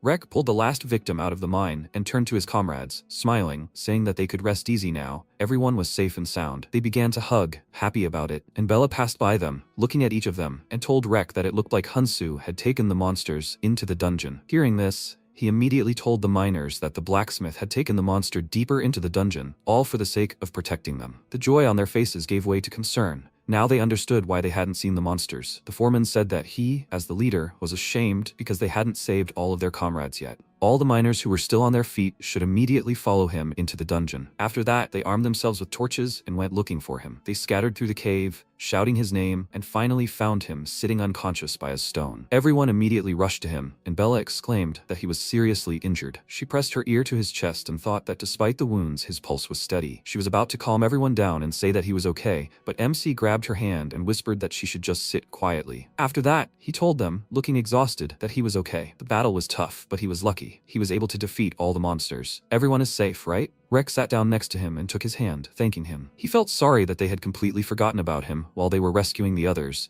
and he was terribly ashamed of it. He had done nothing for him, only treated him to drinks and food. So why had he done such a reckless act? He replied that they all treated him and Lady Bella like family. Seeing how devoted they were to each other, he couldn't stay away. He just wanted to help them somehow, and he was sincerely glad that everyone was safe now. He coughed up blood, which scared the man, then called him a fool and, unintentionally pushing Bella away, hugged Hunsu tightly and burst into tears, saying that they would never forget his kindness. Bella, meanwhile, looked at them in bewilderment and thought, what was wrong with him? He had been perfectly fine just now. The foreman exclaimed that now was not the time for talking. They needed to quickly bring their savior inside. He helped Hunsu up and headed for the exit, and the system informed him that the foreman and 95 other people would never forget him. He grinned and, remembering how he rolled on the ground to look beaten, thought that, as he suspected, acting out the drama was a good idea. Bella noticed his satisfied grin, and then he gave her a thumbs up, and she realized that he had been deliberately pretending to be weak all this time to garner pity. Time passed, and MC woke up. He yawned widely, saying that he had slept so soundly,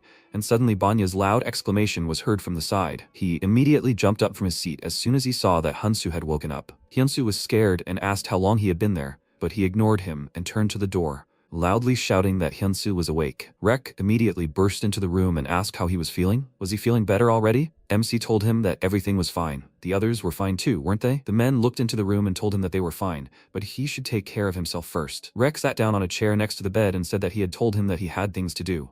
After all, he was a blacksmith. He was a little sad, since he was leaving soon, but he wanted to tell him something. He asked what was going on, and then the man turned to the door and told them to come in. Several miners entered the room, and Rex said that today they would all go into the mine for him. They wanted to thank him. After all, he had risked his life for them. They would extract that 1,000-year-old cold iron that he was looking for. He asked in surprise, would they really do this for him? He just did what he had to, but he was still grateful to them. Now he understood what he wanted to tell him. Rek turned to the men, who, taking his hint, left. He cleared his throat and said that there was actually something else, but he thought it would be better if his son said it himself. Banya awkwardly scratched the back of his head, then with a serious expression, called Hunsu their savior, and kneeling before him, declared that he wanted to follow him. The system informed him that the character swore eternal allegiance to him, that he had the potential to become a legendary miner, and that he could accept him as a follower. The MC stared at the system window in surprise, wondering what this meant. Meanwhile, in the special user department, Soyeon was keeping a close eye on him, and judging by the pile of garbage around her, she hadn't stopped working. She clutched her head and,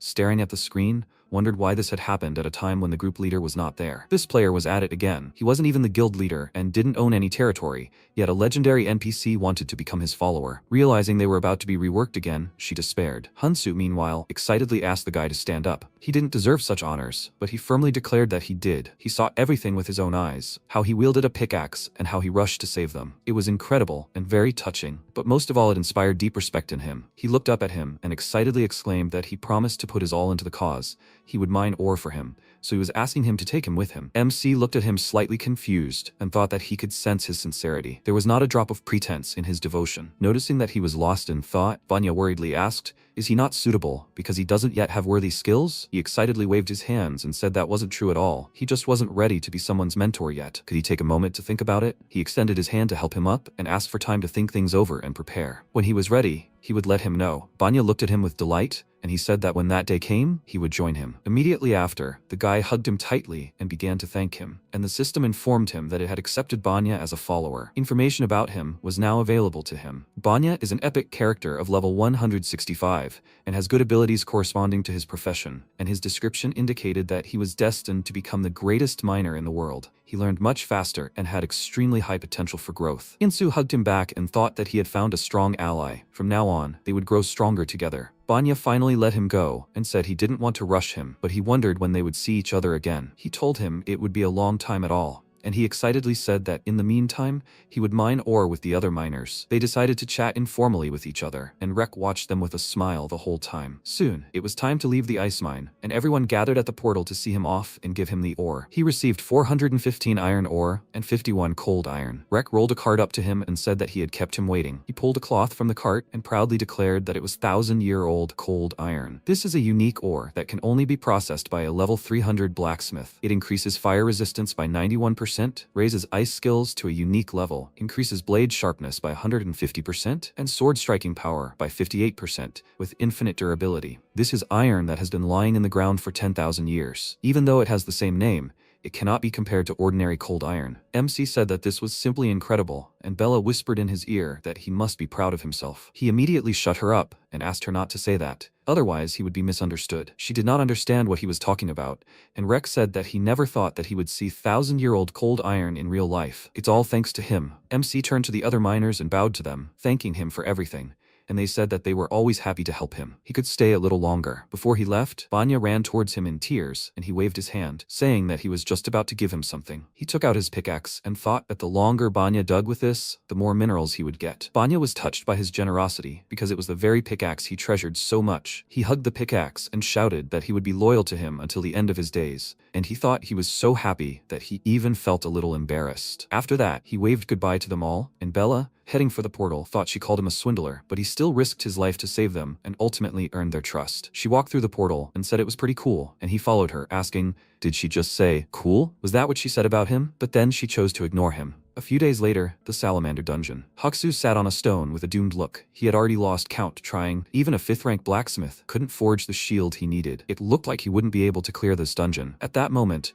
an eagle appeared above him with a package for him. It landed on his hand, and the system informed him that Hinsu had sent him a gift. He accepted it with the thought that he was only level 59, so it was hardly anything special. But still, it was very kind of him. He decided to open the gift, and a new system window appeared in front of him. He stared at it in surprise, then blinked, thinking he was seeing things, and then, shocked, thought, "What is this? Could this really be some kind of bug?" It was Hyun's personal shield of a unique rank, perfectly suited to his requirements. Fire resistance 201%, defense against fire-type monsters 247%. Against fire-type monsters, attack increases by 222%. Passive and active skills are tied to the ice attribute. This is Hyun's 8th personal shield, an almost legendary item. If the material was as close to the original as possible, it would be perfect. Hyuksu, confused, said that he had much more talent than he thought. He glanced at the drawing on the front of the shield and wondered if this woman with snakes was Medusa, the Gorgon. He created a shield based on the myths about her, a true masterpiece. The system notified him that there was very little time left until the end of the quest, and he stood up, thinking that it never ceased to amaze him. Maybe with this artifact he could pass the dungeon. After that, he entered the Salamander Dungeon, and the system notified him that this was his last secret quest. Meanwhile, MC met with Belle, and she delightedly said that thanks to him she finally saw the kingdom's throne room. He said it was all thanks to her help, and she asked how he was doing. He told her that everything was fine. After they returned from the ice mine, he had been constantly caring for his father. The girl said that she heard that caring for the sick is very tiring. Has his father gotten better? He looked down sadly and told her that he wasn't conscious yet, but he hadn't lost hope. He felt a little awkward about this conversation, and she decided to change the subject, saying that today they were going to discuss the guild. She showed him a couple of documents and said that she thought they should act as a team. Her first goal was to make him the most famous blacksmith in the country. If they created a guild with players much higher in level than them, it would be harder for them to achieve their goals. The fastest way for a guild to grow and become famous was to find a star among its ranks, and that star would be him. Does he have anyone in mind for the main team? He thought for a moment and said that so far the only person he could think of was the friend who introduced him to this game. And he fell silent, thinking for a few seconds, and said that he didn't know anyone else. He hadn't had time to get close to the other players yet. She laughed and said that there was nothing wrong with that. They could do it. And then someone came to his mind, and he said that there was actually one person. She immediately opened the menu and asked what his nickname was. He told her that his name was Bark, and she said that she had never heard of him. What was his level? He told her that he hadn't asked anything except his nickname and class, and she wanted to check his character information, but it was hidden. After that, she said that they needed one of the future founders, and he suggested a person he knew almost nothing about. He thought for a second and told her that when he was at a complete standstill in his life, he sacrificed his own gain so that he could start over, so he owed him a lot. She leaned back in her chair tiredly and asked if he was by any chance a businessman. He was surprised that she had guessed this, and confirmed it, and she shook her head in annoyance, saying that he might not realize it, but his value in Ares was very high. He might try to use him to start his own business or even aim for the guild leader's position. Hyunsoo confidently said that he would never do such a thing. He would never lie to him or use him, so he was sure of it. She looked slightly surprised, then sighed heavily and said that it was up to him to accept him or not, but then he should let her meet him. He agreed, and she asked him to try to hide the fact that he was the blacksmith Hyun. But here's the catch. The gift he sent him had Hyun written on it. Belle immediately began scolding him, while Hyuksoo was busy completing the dungeon. A salamander attacked him. He immediately hit the monster with his shield, and thanks to his frost skills, dealt it a lot of damage, after which the salamander immediately exploded. He looked at his shield, and remarked that it was simply amazing. He didn't think everything would work exactly as he wanted. He looked at the inside of the shield and noticed something interesting. The inscription, Kyun. He immediately broke into a smile and exclaimed that this couldn't be. Could Hyunsoo really be that blacksmith? What else could he surprise him with? He was thinking about how to thank him, and at that very moment, someone's huge hand appeared above him, which he noticed at the last moment, and because of this, missed the blow. The elemental threw him aside, and he hit his back against the stone wall. Then she created several fireballs behind her back and sent them all at him. An explosion occurred.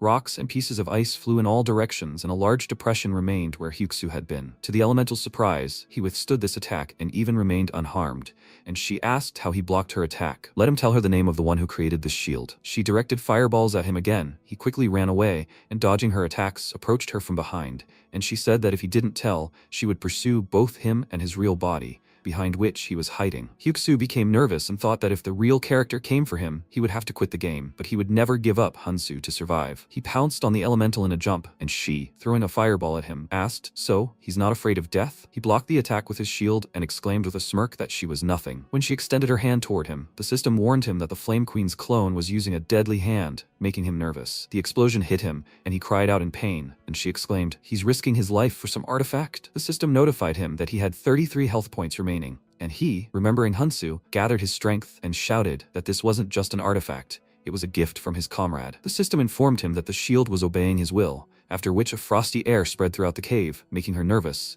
and the hidden skill Ice Aegis activated. The elemental grew angry and exclaimed, "He thinks he can defeat her with such cheap tricks?" The system warned him that the clone was preparing a powerful spell, and at that moment, he threw a spear at her with all his might. Time seemed to slow down for her. She saw a piece of ice right before her eyes and let out a sigh before the spear instantly pierced her body and sank into the ground, splitting it into pieces. The system informed him that he had defeated the Flame Queen's clone and the Salamander dungeon quest was complete. He had received a set of fire dragon armor, but there was still danger. The ceiling collapsed, and Hyuksoo barely managed to avoid it. After that, he caught his breath, and the system informed him that the secret test had been passed. He refused to reveal his comrade's name, even when his life was in danger. He exclaimed that this was actually natural, and the system declared that he had been granted the right to evolve, which confused and surprised him. It was, after all, a hidden class change. The system declared that as a tank, he was already ideal. He had been assigned the epic class, Growing. A rising one can even reach the legendary rank. It's a special class that protects something precious. Hyuksoo thought for a second, then asked with a smile, "So this dungeon was a class quest from the start?" The system reminded him that he still hadn't joined a guild. It was recommended that he join one as soon as possible. He rubbed his chin with an alluring grin and thought that it seemed he had a lot to talk about with Hyunsoo. After that, he went to meet him at some tavern. With his shiny armor, he stood out quite a bit,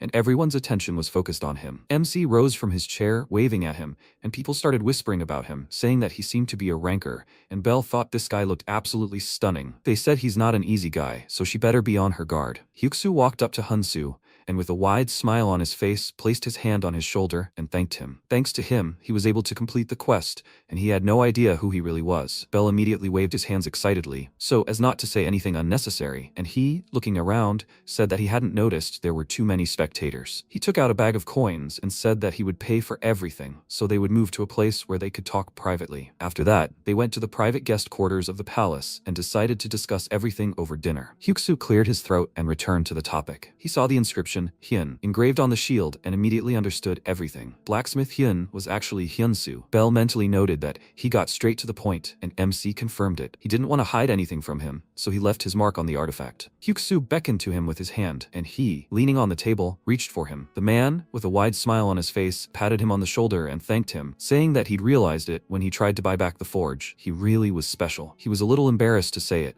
but during the quest, when someone tried to take the artifact he'd created, he said it was a gift from a friend. Hyunsu's face immediately broke into a smile, thanking him for these words and saying that since he intended to keep his identity a secret, he would also keep this a secret. Belle looked at him slightly guiltily, thinking that he was trying to use Hyunsu, but she was wrong to doubt him. She cleared her throat and stood up from her chair, saying that she would like to introduce herself to him. Her name is Belle. She is Hyunsu's manager. She was biased against him at first, and for that, she wants to apologize. He didn't understand what she meant, and she smiled awkwardly, saying that since he knew who Hyunsu was, she thought that he would try to use him somehow. She had already assumed the worst outcome. He said that there was some truth to that. Many people would try to use someone like him. To be honest, he himself was thinking about creating a guild with him, but he didn't want to achieve anything by using him. Besides, it seems like he is already surrounded by good people, so he is calm, and that is enough for him. MC said that he actually wanted to tell him something. He wants to invite him to his guild. The man was slightly surprised by this and said that he wanted to work with him. The thing is, he wants to become stronger together with them. Hyuksu looked closely at his serious face, thinking about it,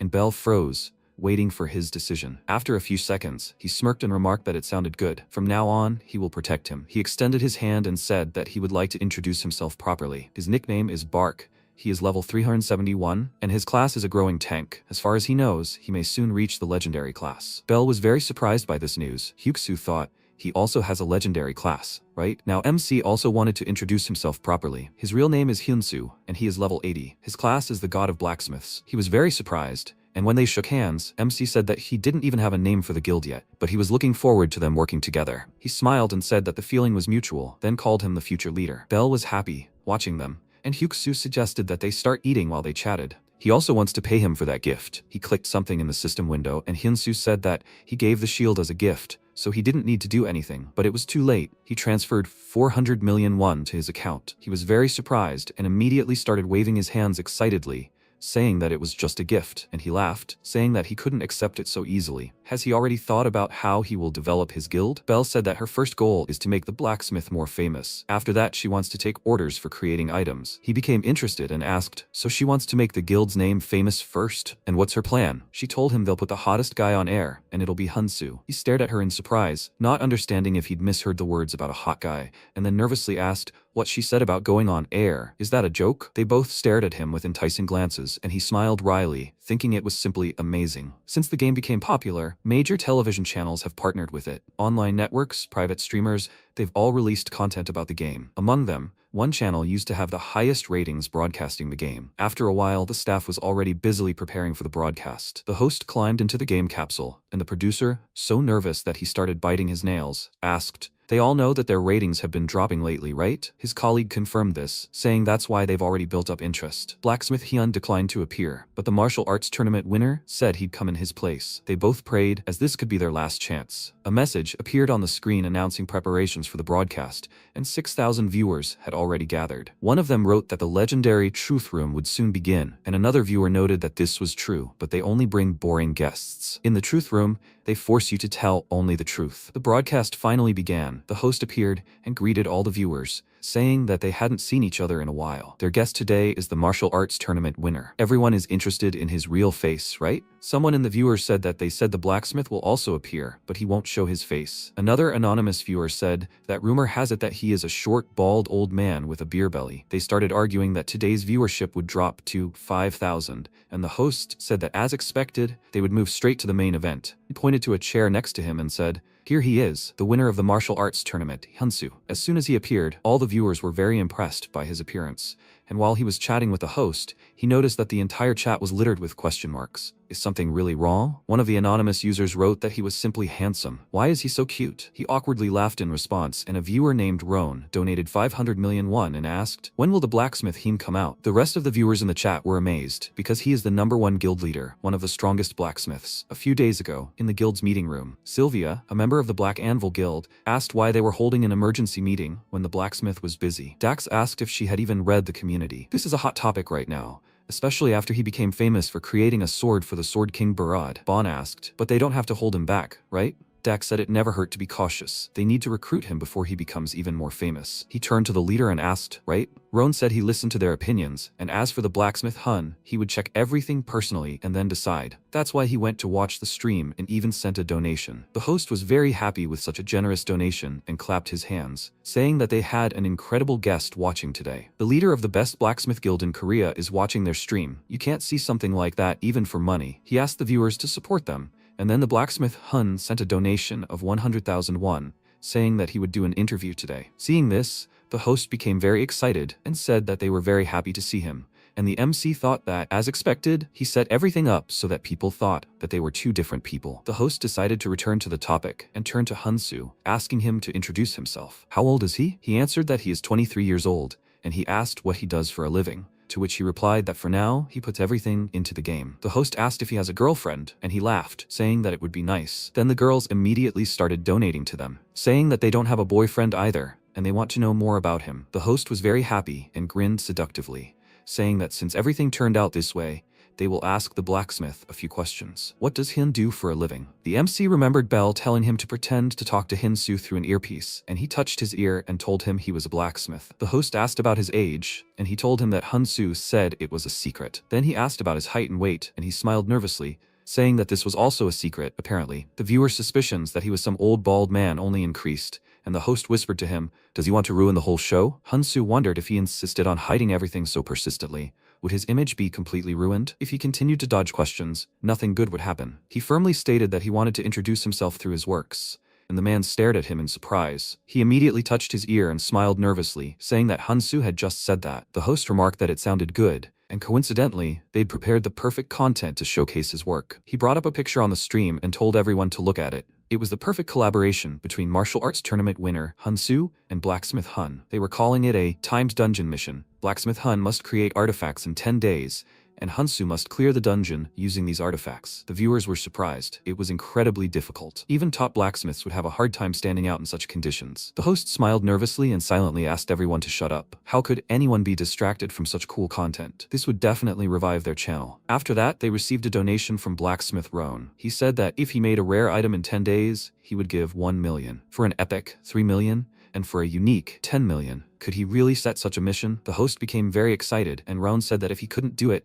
then he would have to reveal information about the sword that was made for the Sword King, Barad. The host was delighted by such crazy content, and the MC frowned, so Roan decided to see what he could do. And Hunsu, touching his ear, said that Hunsu accepted his challenge. After this eventful day, the MC returned to the forge and got down to business. Meanwhile, Belle watched the community's reactions. They were surprised and very interested. She said that ever since he appeared, the entire community has been talking about him. What does it feel like to be famous? He ignored her, and then she grabbed his shoulder tightly and called out loudly, startling him. She asked what amazing thing he plans to create. He told her that he was still thinking about it. The artifacts he creates will be at least rare, but since Roan has raised the stakes, he wants to show off his unique rank and properly promote himself. Bell said that the community thinks this is a full-fledged battle between Hun and Roan, and he, confused, said that it is not really a battle. She stated that this is not the case at all. It has already turned into a rivalry. If he completes this mission, he will receive not only money, but also Hun's fame as a blacksmith will skyrocket. The Black Anvil will definitely try to recruit him. He asked what would happen if he couldn't do it.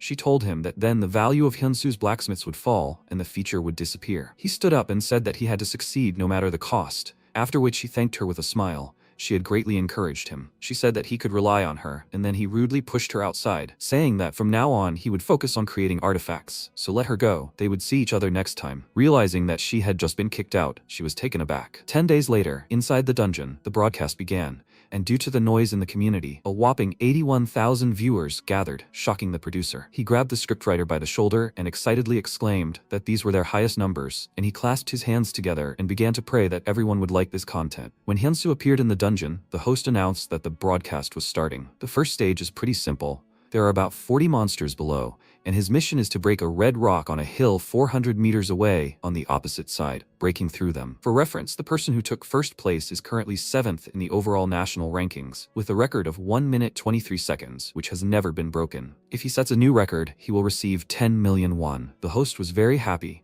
While the viewers began to discuss how long it would all take, the MC walked to a cliff from which all the monsters below could be seen, and the countdown began. As soon as it all started, he looked into the camera and said that the artifact he would show today was not a bow and arrow. It was a glove. The broadcast viewers were not very confident in his success, and then he pulled the arrow back on the bowstring with all his might, and his glove increased his strength by 111 points, as well as his attack range. Destructive power increases along with an increased strength stat. He released the arrow, and with a loud whistle, it flew at high speed over the monsters and shattered the redstone into pieces. Thus, he set a new record for the first stage of the timed dungeon. It took him 41 seconds to complete it. The host was delighted and exclaimed that since he set a new record, he would receive 10 million won. Hansu smiled and thanked them all for the prize, but the reward he would receive would be 20 million won. He was surprised. Then MC turned to Roan, asking, he hasn't forgotten about their bet, has he? He grinned and showed him the glove, saying that it was of a unique rank. A new message appeared in front of him, and Roan asked it to display information about the artifact. He showed it to him, and he stared at the screen, puzzled, making sure that this artifact was indeed of a unique rank and was made by Hansu. This glove is specially made for an archer.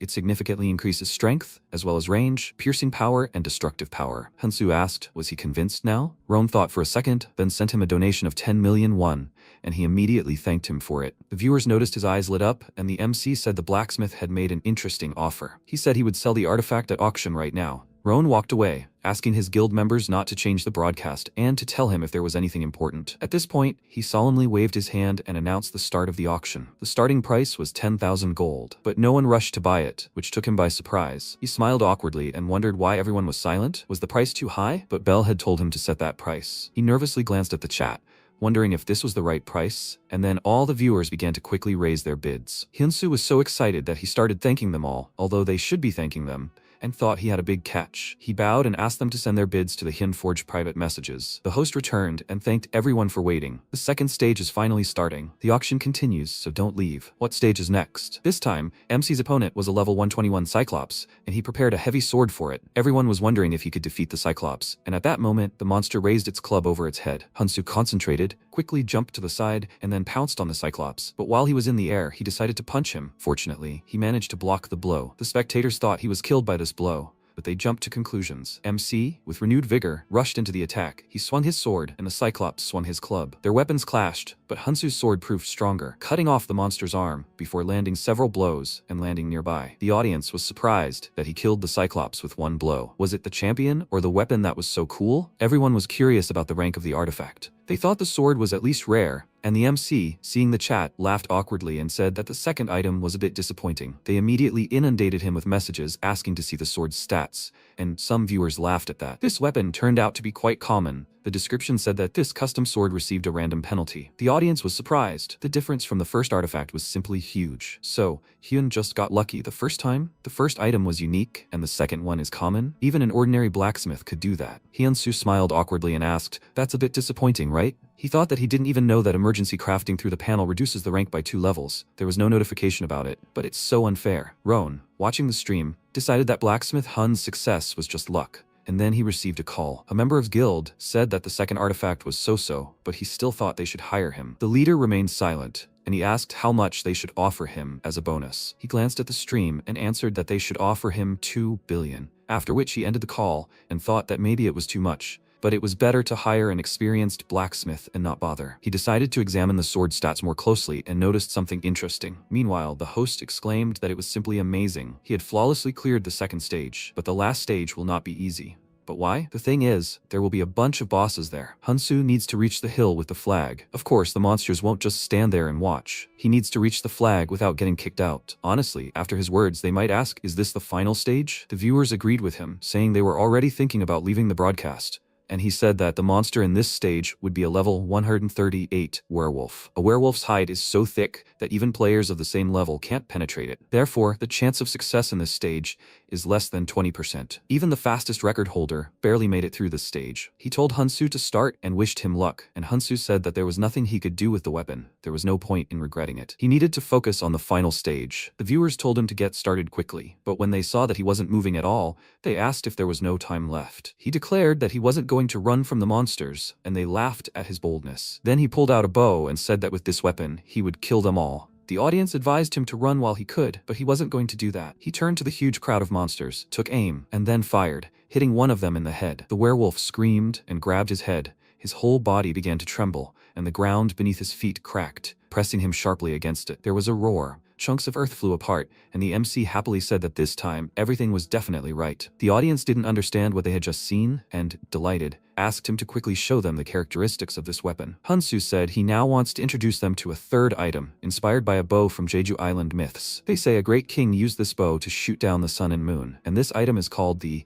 1,000-gun bow. When he was little, his father told him the legends of Jeju Island. Long ago, in the world of the living, there were 2 suns and 2 moons, causing chaos in the world. The king of the world of the living, Sobyul Wang, asked his older brother, the king of the underworld, Daebyul Wang, for help. King Daebyul Wang descended to the world of the living to help his brother. He used a bow weighing 1,000 gun, or 600 kilograms, to shoot down the extra sun and moon and restore order. That's the story. But he was more interested in this bow, and told his father that he wanted to make one too. Now that he's grown up, he's taken it seriously. He thought that if he used his knowledge, he might be able to create a real bow weighing 1,000 gun, but it was unclear how much strength he would need. A brilliant idea came to him. Instead of a bow weighing 1,000 gun, he could increase the weight of an enemy hit by an arrow. He decided to try it and got some black wood with a smooth texture, used as a material for imbuing special abilities. That's how he created this bow. At the moment, he quickly broke through a horde of monsters, shooting an arrow into each of them, and they immediately fell. Watching this, the host exclaimed in delight that this couldn't be. Could werewolves really be killed that easily, with an arrow? The audience was also amazed,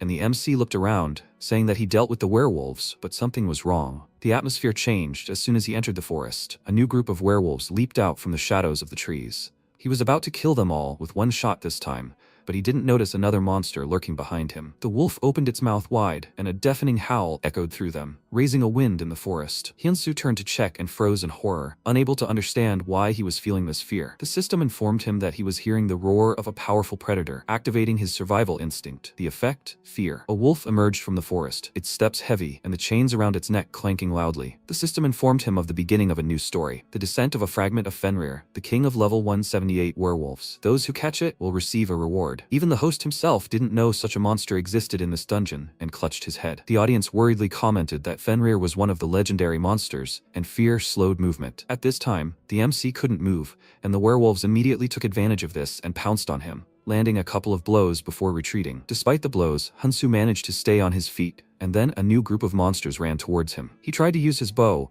but his arms barely moved, and he cursed, and the system warned him that he was under the bleeding effect. Under the influence of fear and bleeding, his physical stats decrease. He nervously gritted his teeth and thought that his lack of strength was due to the effects, in which case he would compensate for the lack of strength with items. He put on a glove, thanks to which he was able to immediately fire his bow, and the arrow flew straight towards Fenrir. He responded with the skill Claws of Destruction and broke the arrow in half, followed by an explosion. Because of the veil of dust, the host couldn't tell if he was okay, and one of the viewers asked, "He was supposed to die from this, right? This is all madness. Is it even possible?" Luckily, Hyunsu wasn't hurt. There was no one at the scene of the explosion except Fenrir. He ran behind the trees and jumped, ending up right above the wolf's head, then took aim and said it was a dead end. He shot him right in the eye, and while he was in the air, the wolf decided to slap him with its paw, and he smirked and said that this wasn't the end. The true power of this bow was elsewhere. After that, an enormous pressure fell on the wolf. The weight of 600 kilograms pinned him to the ground. The wolf continued to be pressed into the ground. It crumbled, and pieces flew in all directions. The host was amazed by such force,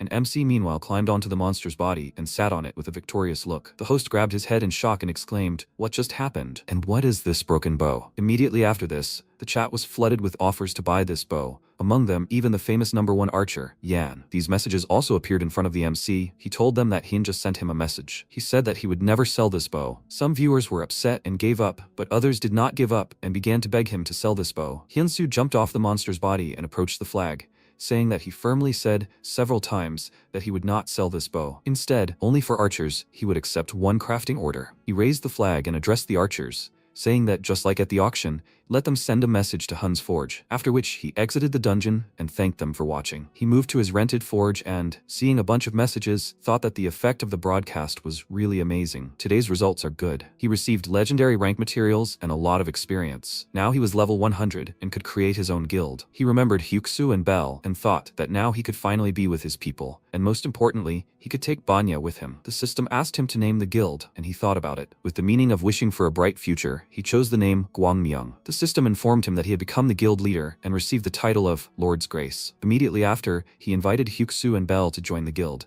and the man remarked that the name sounded pretty good, and Belle liked it too. She excitedly exclaimed that now that the guild was created, she would first look for a base for them, and then asked what he would do next. He told her that he was going to keep the promise he made to Barad, and she asked in surprise, "What promise?" He told her that Barad had recently told him something. If he ever created a guild, he should find him, and to keep this promise, he will set off for the kingdom of Goyard right now. When news of the guild's creation reached His Majesty, he did something that outraged his servants. How can he give land to a stranger? This is too much. Barad said he knows this. To obtain land, one must perform worthy deeds, and they think he looks like someone who makes such decisions frivolously. Then the protagonist received a call from Kim Po. He answered and asked, "Hello." The man greeted him and said that thanks to him, the broadcast went really well. He hoped it would be the same next time. They would gladly invite him again. He was grateful. The total donations were 37 million won, and after deducting the commission he would receive about 25 million. He would also receive 10 million won as a bonus for setting a new record. Then he awkwardly added about sending money to the blacksmith Hunsu. The protagonist smiled and said that if he transferred it to his account,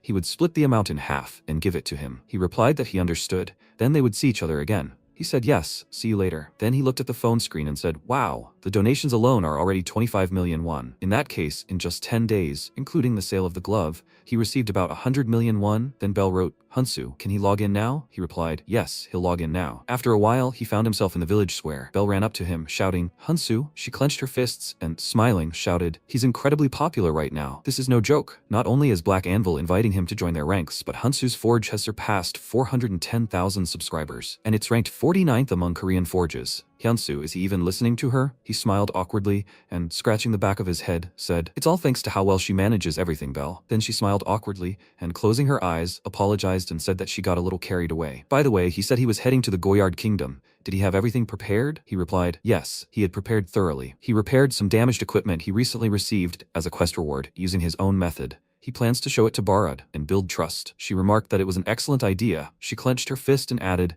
this time he should get a hidden quest too. In response, he thanked her for always looking out for him. She looked at him and he put his hands to his face and asked, "Is there something on his face?" She yelped, "No, nothing." Then she awkwardly added, "About that matter of theirs, she's still searching, but she hasn't been able to find it yet. She'll let you know as soon as she finds it." He smiled and told her not to rush the search. He was grateful to her. After some time, Marquis Valo, Lord of the Goyard Kingdom, looked at the animal and asked Barad, "His Highness, has he developed a new hobby? Wolves?" He petted the wolf and said it was a congratulatory gift from the last dungeon lord. Valo said, "He congratulates him again, His Highness. By the way, he heard that he plans to grant land to a stranger. Is that true?" Barad was surprised. Why was he asking? Was there a problem? He replied that he was speaking cautiously, but he thought it was a bit excessive. Giving land to a mere blacksmith, wasn't he just a rookie? He replied that Hunsu had saved his life. Did he still intend to object? Valo said, in keeping with the traditions of the Goyard Kingdom. But before he could finish, Barad noticed the wolf's reaction, and then a subordinate said, "Your Highness, Hyunsu has arrived." They both looked at the door, and the protagonist walked into the room, a huge black wolf looming behind him. Valo looked at him in surprise and wondered if the blacksmith's aura. Then the protagonist reached out and said, "Your Highness Barad, he has returned." After a while, they sat down at the table, and Barad, taking a cup, said that the atmosphere here had changed quite drastically in such a short time. "Is it because of this equipment?" MC nodded and replied, "Yes, as expected. His Highness is insightful. This is Fenrir's helmet and cloak. Not only do they increase stats, they also grant the wolf's majesty." Barad asked, "Did he do that too?" Then the protagonist reached for his cloak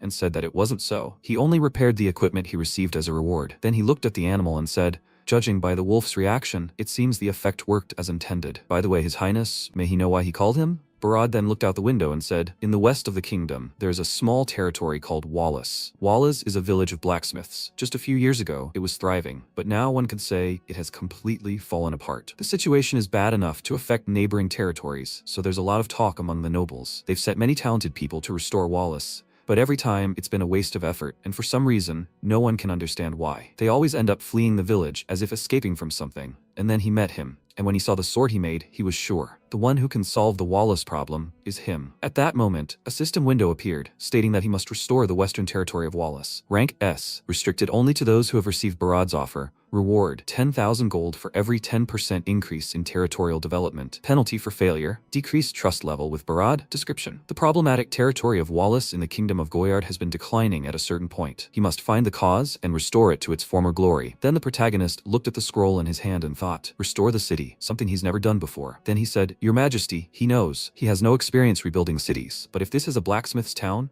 If their lives can improve even a little thanks to him, he will do it. He will rebuild Wallace. After some time, the territory of Wallace, Belle walked forward and said that she heard that this is a blacksmith's village, but there are so many closed shops. Benson looked to the side and added, judging by how few people there is definitely a serious problem. Then Belle looked to the side and asked if they should look around a little more. And MC also looked around and thought that things were worse here than he expected. After that, Belle pointed at a building and said, there is a light on over there. Maybe they should check. After some time, they entered the building, and the protagonist asked, is there anyone here? Then they walked further, and Belle, looking at the cobwebs, asked, someone must live here, right? And the protagonist said that he apologized. Benson then looked to the side and shouted, is anyone here? Then they turned their attention to the door and became wary. The door began to open slightly, and Parahao peered out. He held out a lamp and asked who they were and why had they barged in. The protagonist apologized for such a sudden intrusion. He added that they had come on the orders of His Highness Barad to inspect the village. Para asked, so they weren't from the Edrol Merchant Guild? The protagonist clarified, Edrol? He then held out a scroll and said he didn't know who it was about, but if he didn't believe it, here was His Highness's decree. With that, he unrolled the scroll. He walked to the door and, placing the scroll next to it, said he would leave it here. They would step aside and he could examine it for now. Then Para took the scroll and after a few seconds said that it truly was His Highness's seal. It had been a while since he had seen strangers. Then he came out to them and, introducing himself, said he was my lady's personal blacksmith. The protagonist approached him and said, almost all the forges in the village are closed. Did something happen? He replied, the Edrol Guild broke into the village a year ago. That's how it all started. MC said, the Edrol Guild, the ones he was talking about? He replied, it's a long story. Would they listen to an old man? Rumors had reached the guild that blacksmiths were gathering here, so they showed up. The guildmaster presented all sorts of expensive gifts. They gained their trust and offered a deal. My lady wanted to glorify the weapons of their masters, so she happily agreed. That's how the Edrol Guild infiltrated the village. And one day at dinner, the guildmaster suddenly proposed a bet. It was naively taken as a joke, but the outcome was disastrous. Having lost the bet, my lady lost all her power. The tyranny of the Edrol Guild began. Many blacksmiths tried to escape, but those who failed faced total slavery. Then Belle commented on how vile it was. The protagonist thought not only had they deceived and exploited the men, but they'd also taken everything they had. He frowned and thought he couldn't let it go. Then he asked, old man, did that mean he worked for them too? He looked away and replied that it wasn't so, he was just a fugitive. The day my lady lost the bet, she sent him away with orders to win the bet and save the blacksmiths. Then Benson folded his arms and said, since my lady entrusted him with this, does that mean he has the skill to win it back? He closed his eyes and said, he may have a nasty character, but you can't drink away his talent. Then he rose from his seat and added, however, you can't run forever. They'll come for him soon. Then he walked in the opposite direction and thanked them for listening to the old man's whining. They should leave quickly before they got caught up in it. Then MC told him to wait. He put his hand to his chest and added, if he allowed it, he'd like to help him. Para turned and asked him, and he said he was a blacksmith too, and he couldn't turn a blind eye to such injustice. Para said he appreciated his impulse, but all the blacksmiths who came to this village. At that moment, Bucks, a member of the Edrol Merchant Guild, entered the room and shouted, that's where he's hiding, the old rat. The others looked at him in surprise, and then he walked forward and added, he'd been running for a long time, but now he wasn't leaving. It was his turn to accept the guild's bet. After that, he put his sword to Para's throat and said, if he refuses, he'll pay with his life. Already formed a new gang? Then, he took out an object, and a space began to appear around them. He looked at it and smiling said, this is the Forge of Dreams. Relying on knowledge, intuition, and experience, one can forge equipment here at incredible speed. Noticing this, Belle shouted, this is absurd. Benson added, this isn't a bet but a threat. At that moment, a system window appeared, stating Para, level 230, Bucks, level 299. He said the difference in levels was colossal. Defeating him would spare his life. True, he would still have to spend the rest of his days in slavery. Then a system window appeared in front of Para, stating that the test was about to begin. If he failed the test, punishment would follow. He must state his conditions. At that moment, he lowered his gaze and thought there was no turning back. Then he looked ahead and said, if he wins, he will cancel the bet with my lady and free all the blacksmiths. He must completely cancel the debt. Then the system announced that his life was at stake. The conditions accepted. Then Bucks pointed his finger back and shouted, does he know how much effort he spent to find it? He must take the hammer, quickly. Then he looked at Para and added, whoever forges the best sword wins. He replied that he understood. Then the protagonist took Para by the hand and said, sir. He said that they had only known each other for a short time, but he was grateful to him. But then he walked into space, and the protagonist looked after him. After that, Para let out a loud sigh and began to create the weapon. He thought that he must forge the best sword in his life. He began to strike the blank with the hammer, and then heated it up. The next second, he looked to the side, looking at Buck's finished sword. He thought, as a blacksmith, he feels in his gut, this sword is a masterpiece. It is a complete disaster. Soon it will be gone, and these lands too. Then he heard a scream. He must concentrate. He turned around and noticed how the protagonist began to hit the wall and shouted at him to pull himself together. He should only think about the blade. The temperature is dropping. He must watch the color of the flame. Then Para returned to crafting the weapon, and the protagonist continued to shout, He must increase the temperature. He still has a chance. At that moment, a system window appeared and Para looked at it in surprise, and then he turned his gaze to the protagonist. The system window said he was receiving the teachings of the blacksmith master. He shouted in surprise, "Him?" At that moment, the man in the control room clenched his fists and shouted, "Damn it." He slammed his hands on the table and added, "He put so much into it and he had to run into Hansu of all people." And Soyeon looked at him and said, "Bucks, isn't he just a passing character?" He grabbed his head and shouted, "A passing character? He's the 11th legend of the new continent." She shouted in surprise. "What?" He said that if all the legends were good, it would be boring. He planned to make him the new villain. Then Soyeon looked at Taesok and said, "No way. His clash with Hyunsu won't backfire, will it?" He paused, tilting his head and saying he didn't even know. They couldn't intervene directly anyway. All they could do was watch. Meanwhile, the system reported receiving instructions from the master blacksmith. Para asked in surprise, "Masters?" And the protagonist shouted, "He must concentrate. He can't relax. Time is short, so it's better to temper in oil, not water." Para followed his advice, and MC said that when sharpening the blade, he should apply even pressure. The next second, Bucks raised his sword, and Para did the same. The protagonist thought almost simultaneously. Then Para's face broke out in sweat, and he said, "It's done." A system window appeared in front of him, stating that Para had created an artifact close to legendary. He looked at the weapon in his hand, and then Bell raised a finger and said, "They say this artifact is almost legendary." Benson added, "Any swordsman's dream." He looked at the protagonist and thought that defeating such an opponent with just one level was impossible. But thanks to Hansu's guidance, he surpassed himself. At that moment, the system reported that he had surpassed the blacksmith expert Para. Buck said, "It's impossible." The system reported that he had passed Para's test, and he began to cry and said that he couldn't believe that he was able to create such a sword before his death. And Bucks clenched his teeth in irritation. The system reported that he had failed the test. All blacksmiths in Wallace territory are freed. The contract is terminated. Territory development has increased by 10%. The next second, Bucks released the sword from his hands and said that he admitted defeat. Then he stepped forward and added, "But he, an outsider, he interfered with the sacred test." He grabbed the sword and said, "That's why he challenges him to a duel." With these words, he pointed the gun at the protagonist, and a system window appeared in front of him saying, "The trial is beginning." He was surprised. What was he to? After a while, the man in the control room fell to his knees and, clutching his head, shouted, "Bucks, he shouldn't do this." And Soyeon said thoughtfully, "In the end, Bucks did drag Hansu into the trial." The man shouted,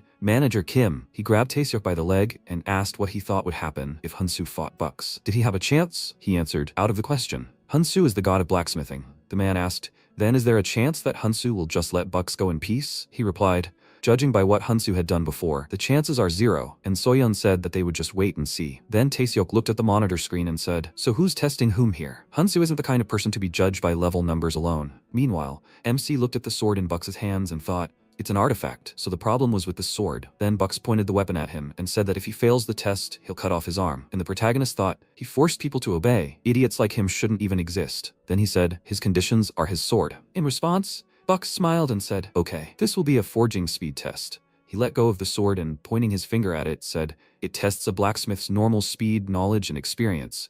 You need to create a product in just a few dozen seconds. They'll start right now." At that moment, Orr appeared in front of them, and Bucks thought, judging by his appearance, this stranger is at most a mid-level blacksmith. It looks like he only has a talent for teaching. Then he began to concentrate energy in his hands and thought, if this continues, victory is in the bag. Then he said, "Great, it should be at least a unique rank." The next second, a bright light burst from his crystal, and he covered his face with his hands and shouted, "What?" He looked at the protagonist, who was holding a sword. The system reported that a legendary rank sword had been created. Bucks said in surprise, "His sword is only a unique rank." No, did he finish before him? And the system reported that he had lost the challenge. Ownership of the created sword had been transferred. He was surprised. What? And then the sword appeared in the protagonist's hand. He said that without this sword, he would no longer be able to torment people. He was indignant. His sword. And MC came closer and said, "He's just paying for everything he's done." And Bucks fell to the ground and shouted that it was impossible. And the protagonist pointed the sword at him and told him to name his crimes. In response, he sighed, bit his lip, and then said that he collected a 70% tax from blacksmiths. He asked, and he gritted his teeth and added, "And those who couldn't pay, he turned into slaves." The protagonist asked, "He even threw Melody into prison, right?"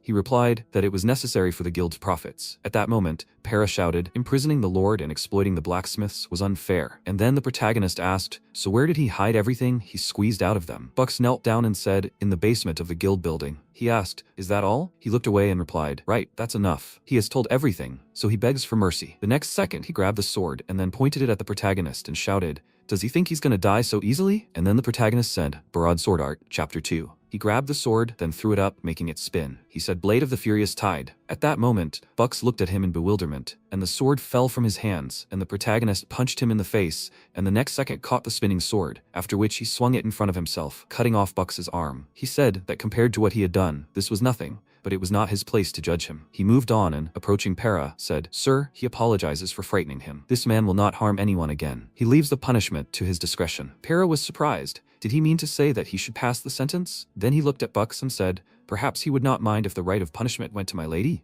In response, Bucks indignantly shouted, "Hey, who do you think you are to decide his fate?" Then Benson gagged him and told him to shut up. Bell suggested that he just shut his mouth. Then MC approached Para and asked, "Where is Milady now?" He replied that she must be imprisoned in the castle. He asked him to bring her here. He would leave this man's punishment to him. Para looked at him in surprise and then said that he was grateful. Truly, he was very grateful. With these words, he shook the protagonist's hand, and sometime later, Bellin was sitting in the dungeon, hugging her knees. She looked ahead in surprise, hearing a sound, and said that no one was supposed to come here. Then she noticed Para, who was holding onto the bars and shouting, "Milady!" and she cried out in surprise, "Him? How did he get here? Okay, the important thing is that it's dangerous here. He must run." But the next second, he inserted the lock into the keyhole and said, "Everything is fine, Milady. Now she can leave this place." He asks her to come with him. They went out into the corridor, and she asked in surprise, "But what's going on here? Can he explain?" He told her not to be afraid, that a stranger had saved their lands. She asked, "What?" He said he had defeated that villain, Bucks. She asked, "A stranger? Impossible." But no, more importantly, did the stranger defeat Bucks? Para turned to her and said he was telling her the pure truth. She only needed to punish him severely. Then he placed his hand on his chest and added, "All of this was done by one true blacksmith." She bit her thumb and said, "Impossible." Then he extended his hand to her and asked her to trust him,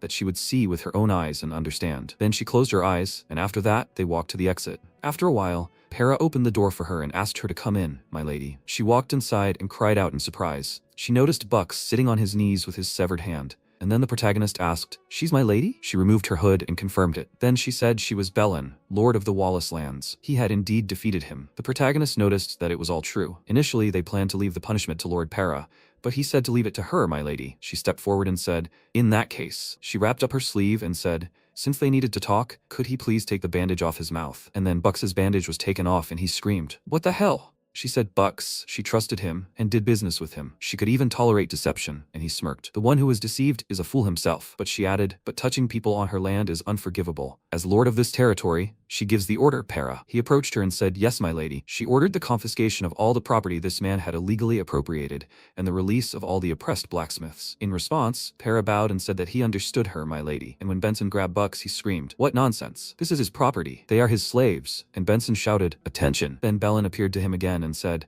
"And also, Bucks, she will make sure that he will never harm innocent people again. He will be locked in the dungeon for eternity." He looked at her in bewilderment, and then Benson threw him over his shoulder, but Bucks continued to scream, "No, this cannot be. He is not finished yet." Benson carried him further and said, "Enough." Then he turned slightly and said, "If they leave him here, he will continue to talk nonsense, so he will take him to the castle." Bucks continued to scream, "He must put him down, idiot. This is simply ridiculous. How dare he do this to him?" After this, MC turned to Bellin and asked, "My lady." He would explain the situation in detail. She nodded. After a while, they sat down at a table, and Bellin, putting her cup on a saucer, said, "This is what happened." He asked why she stood up. She bowed and said that she was truly very grateful to him. Her tears began to fall on the table, and she added that, due to her lack of skills, she was unable to properly take care of the territory. If she had been even a little wiser, this would not have happened. At that moment, Para took her hand and said, "No, my lady. This is the fault of someone who came with malicious intent. She did everything she could for her people." Then Bellin took his hand and thanked him for those words. She wiped away a tear and added, she showed a shameful side of herself. But the protagonist said that this was not at all the case. He understood everything perfectly. Then he rose from his seat and said, "Come to think of it, he never introduced himself." He then introduced himself, and Bellin did the same, bowing and saying she didn't know how to express her gratitude for saving the territory. The protagonist awkwardly held his hands out in front of him and said he only did what he had to. Bell agreed with him, and Bellin added that she apologized for misunderstanding them. Bell was surprised, misunderstood. What was she talking about? She said that when Para said that an outsider helped them, she didn't believe it. She had heard since childhood that outsiders were all selfish and only tried to use them. But today made her realize something. There are good outsiders like him, and she sincerely thanks them for protecting her territory. MC looked at her and thought that he came because of Barad's request, but he was very glad that he came because they were able to save those two and the suffering blacksmiths too. Then Bellin said she wanted to repay all those who saved her territory. She intended to give them half of everything confiscated from Bucks. But the protagonist shook his head and said, "No, please. She should use the money for the blacksmith's territory. For them, simply seeing these territories restored to their former glory was more than enough." At that moment, Bellin covered her mouth in embarrassment and made a surprised sound. And Para said that he was truly very grateful. At that moment, the protagonist looked in surprise at the system window, which said that the Lord's Favor had been activated. Lord's Favor, the unique title. Rank S, special ability. When someone decides they have received a special favor from him for life, there is a 3% chance of activation. Upon activation, such a person will feel a desire to be with him, high respect and loyalty. They may also experience strong emotions, and they may ask to become his vassal. The current number of activations is 1 person. The protagonist looked at this in bewilderment and wondered, which one of them is it?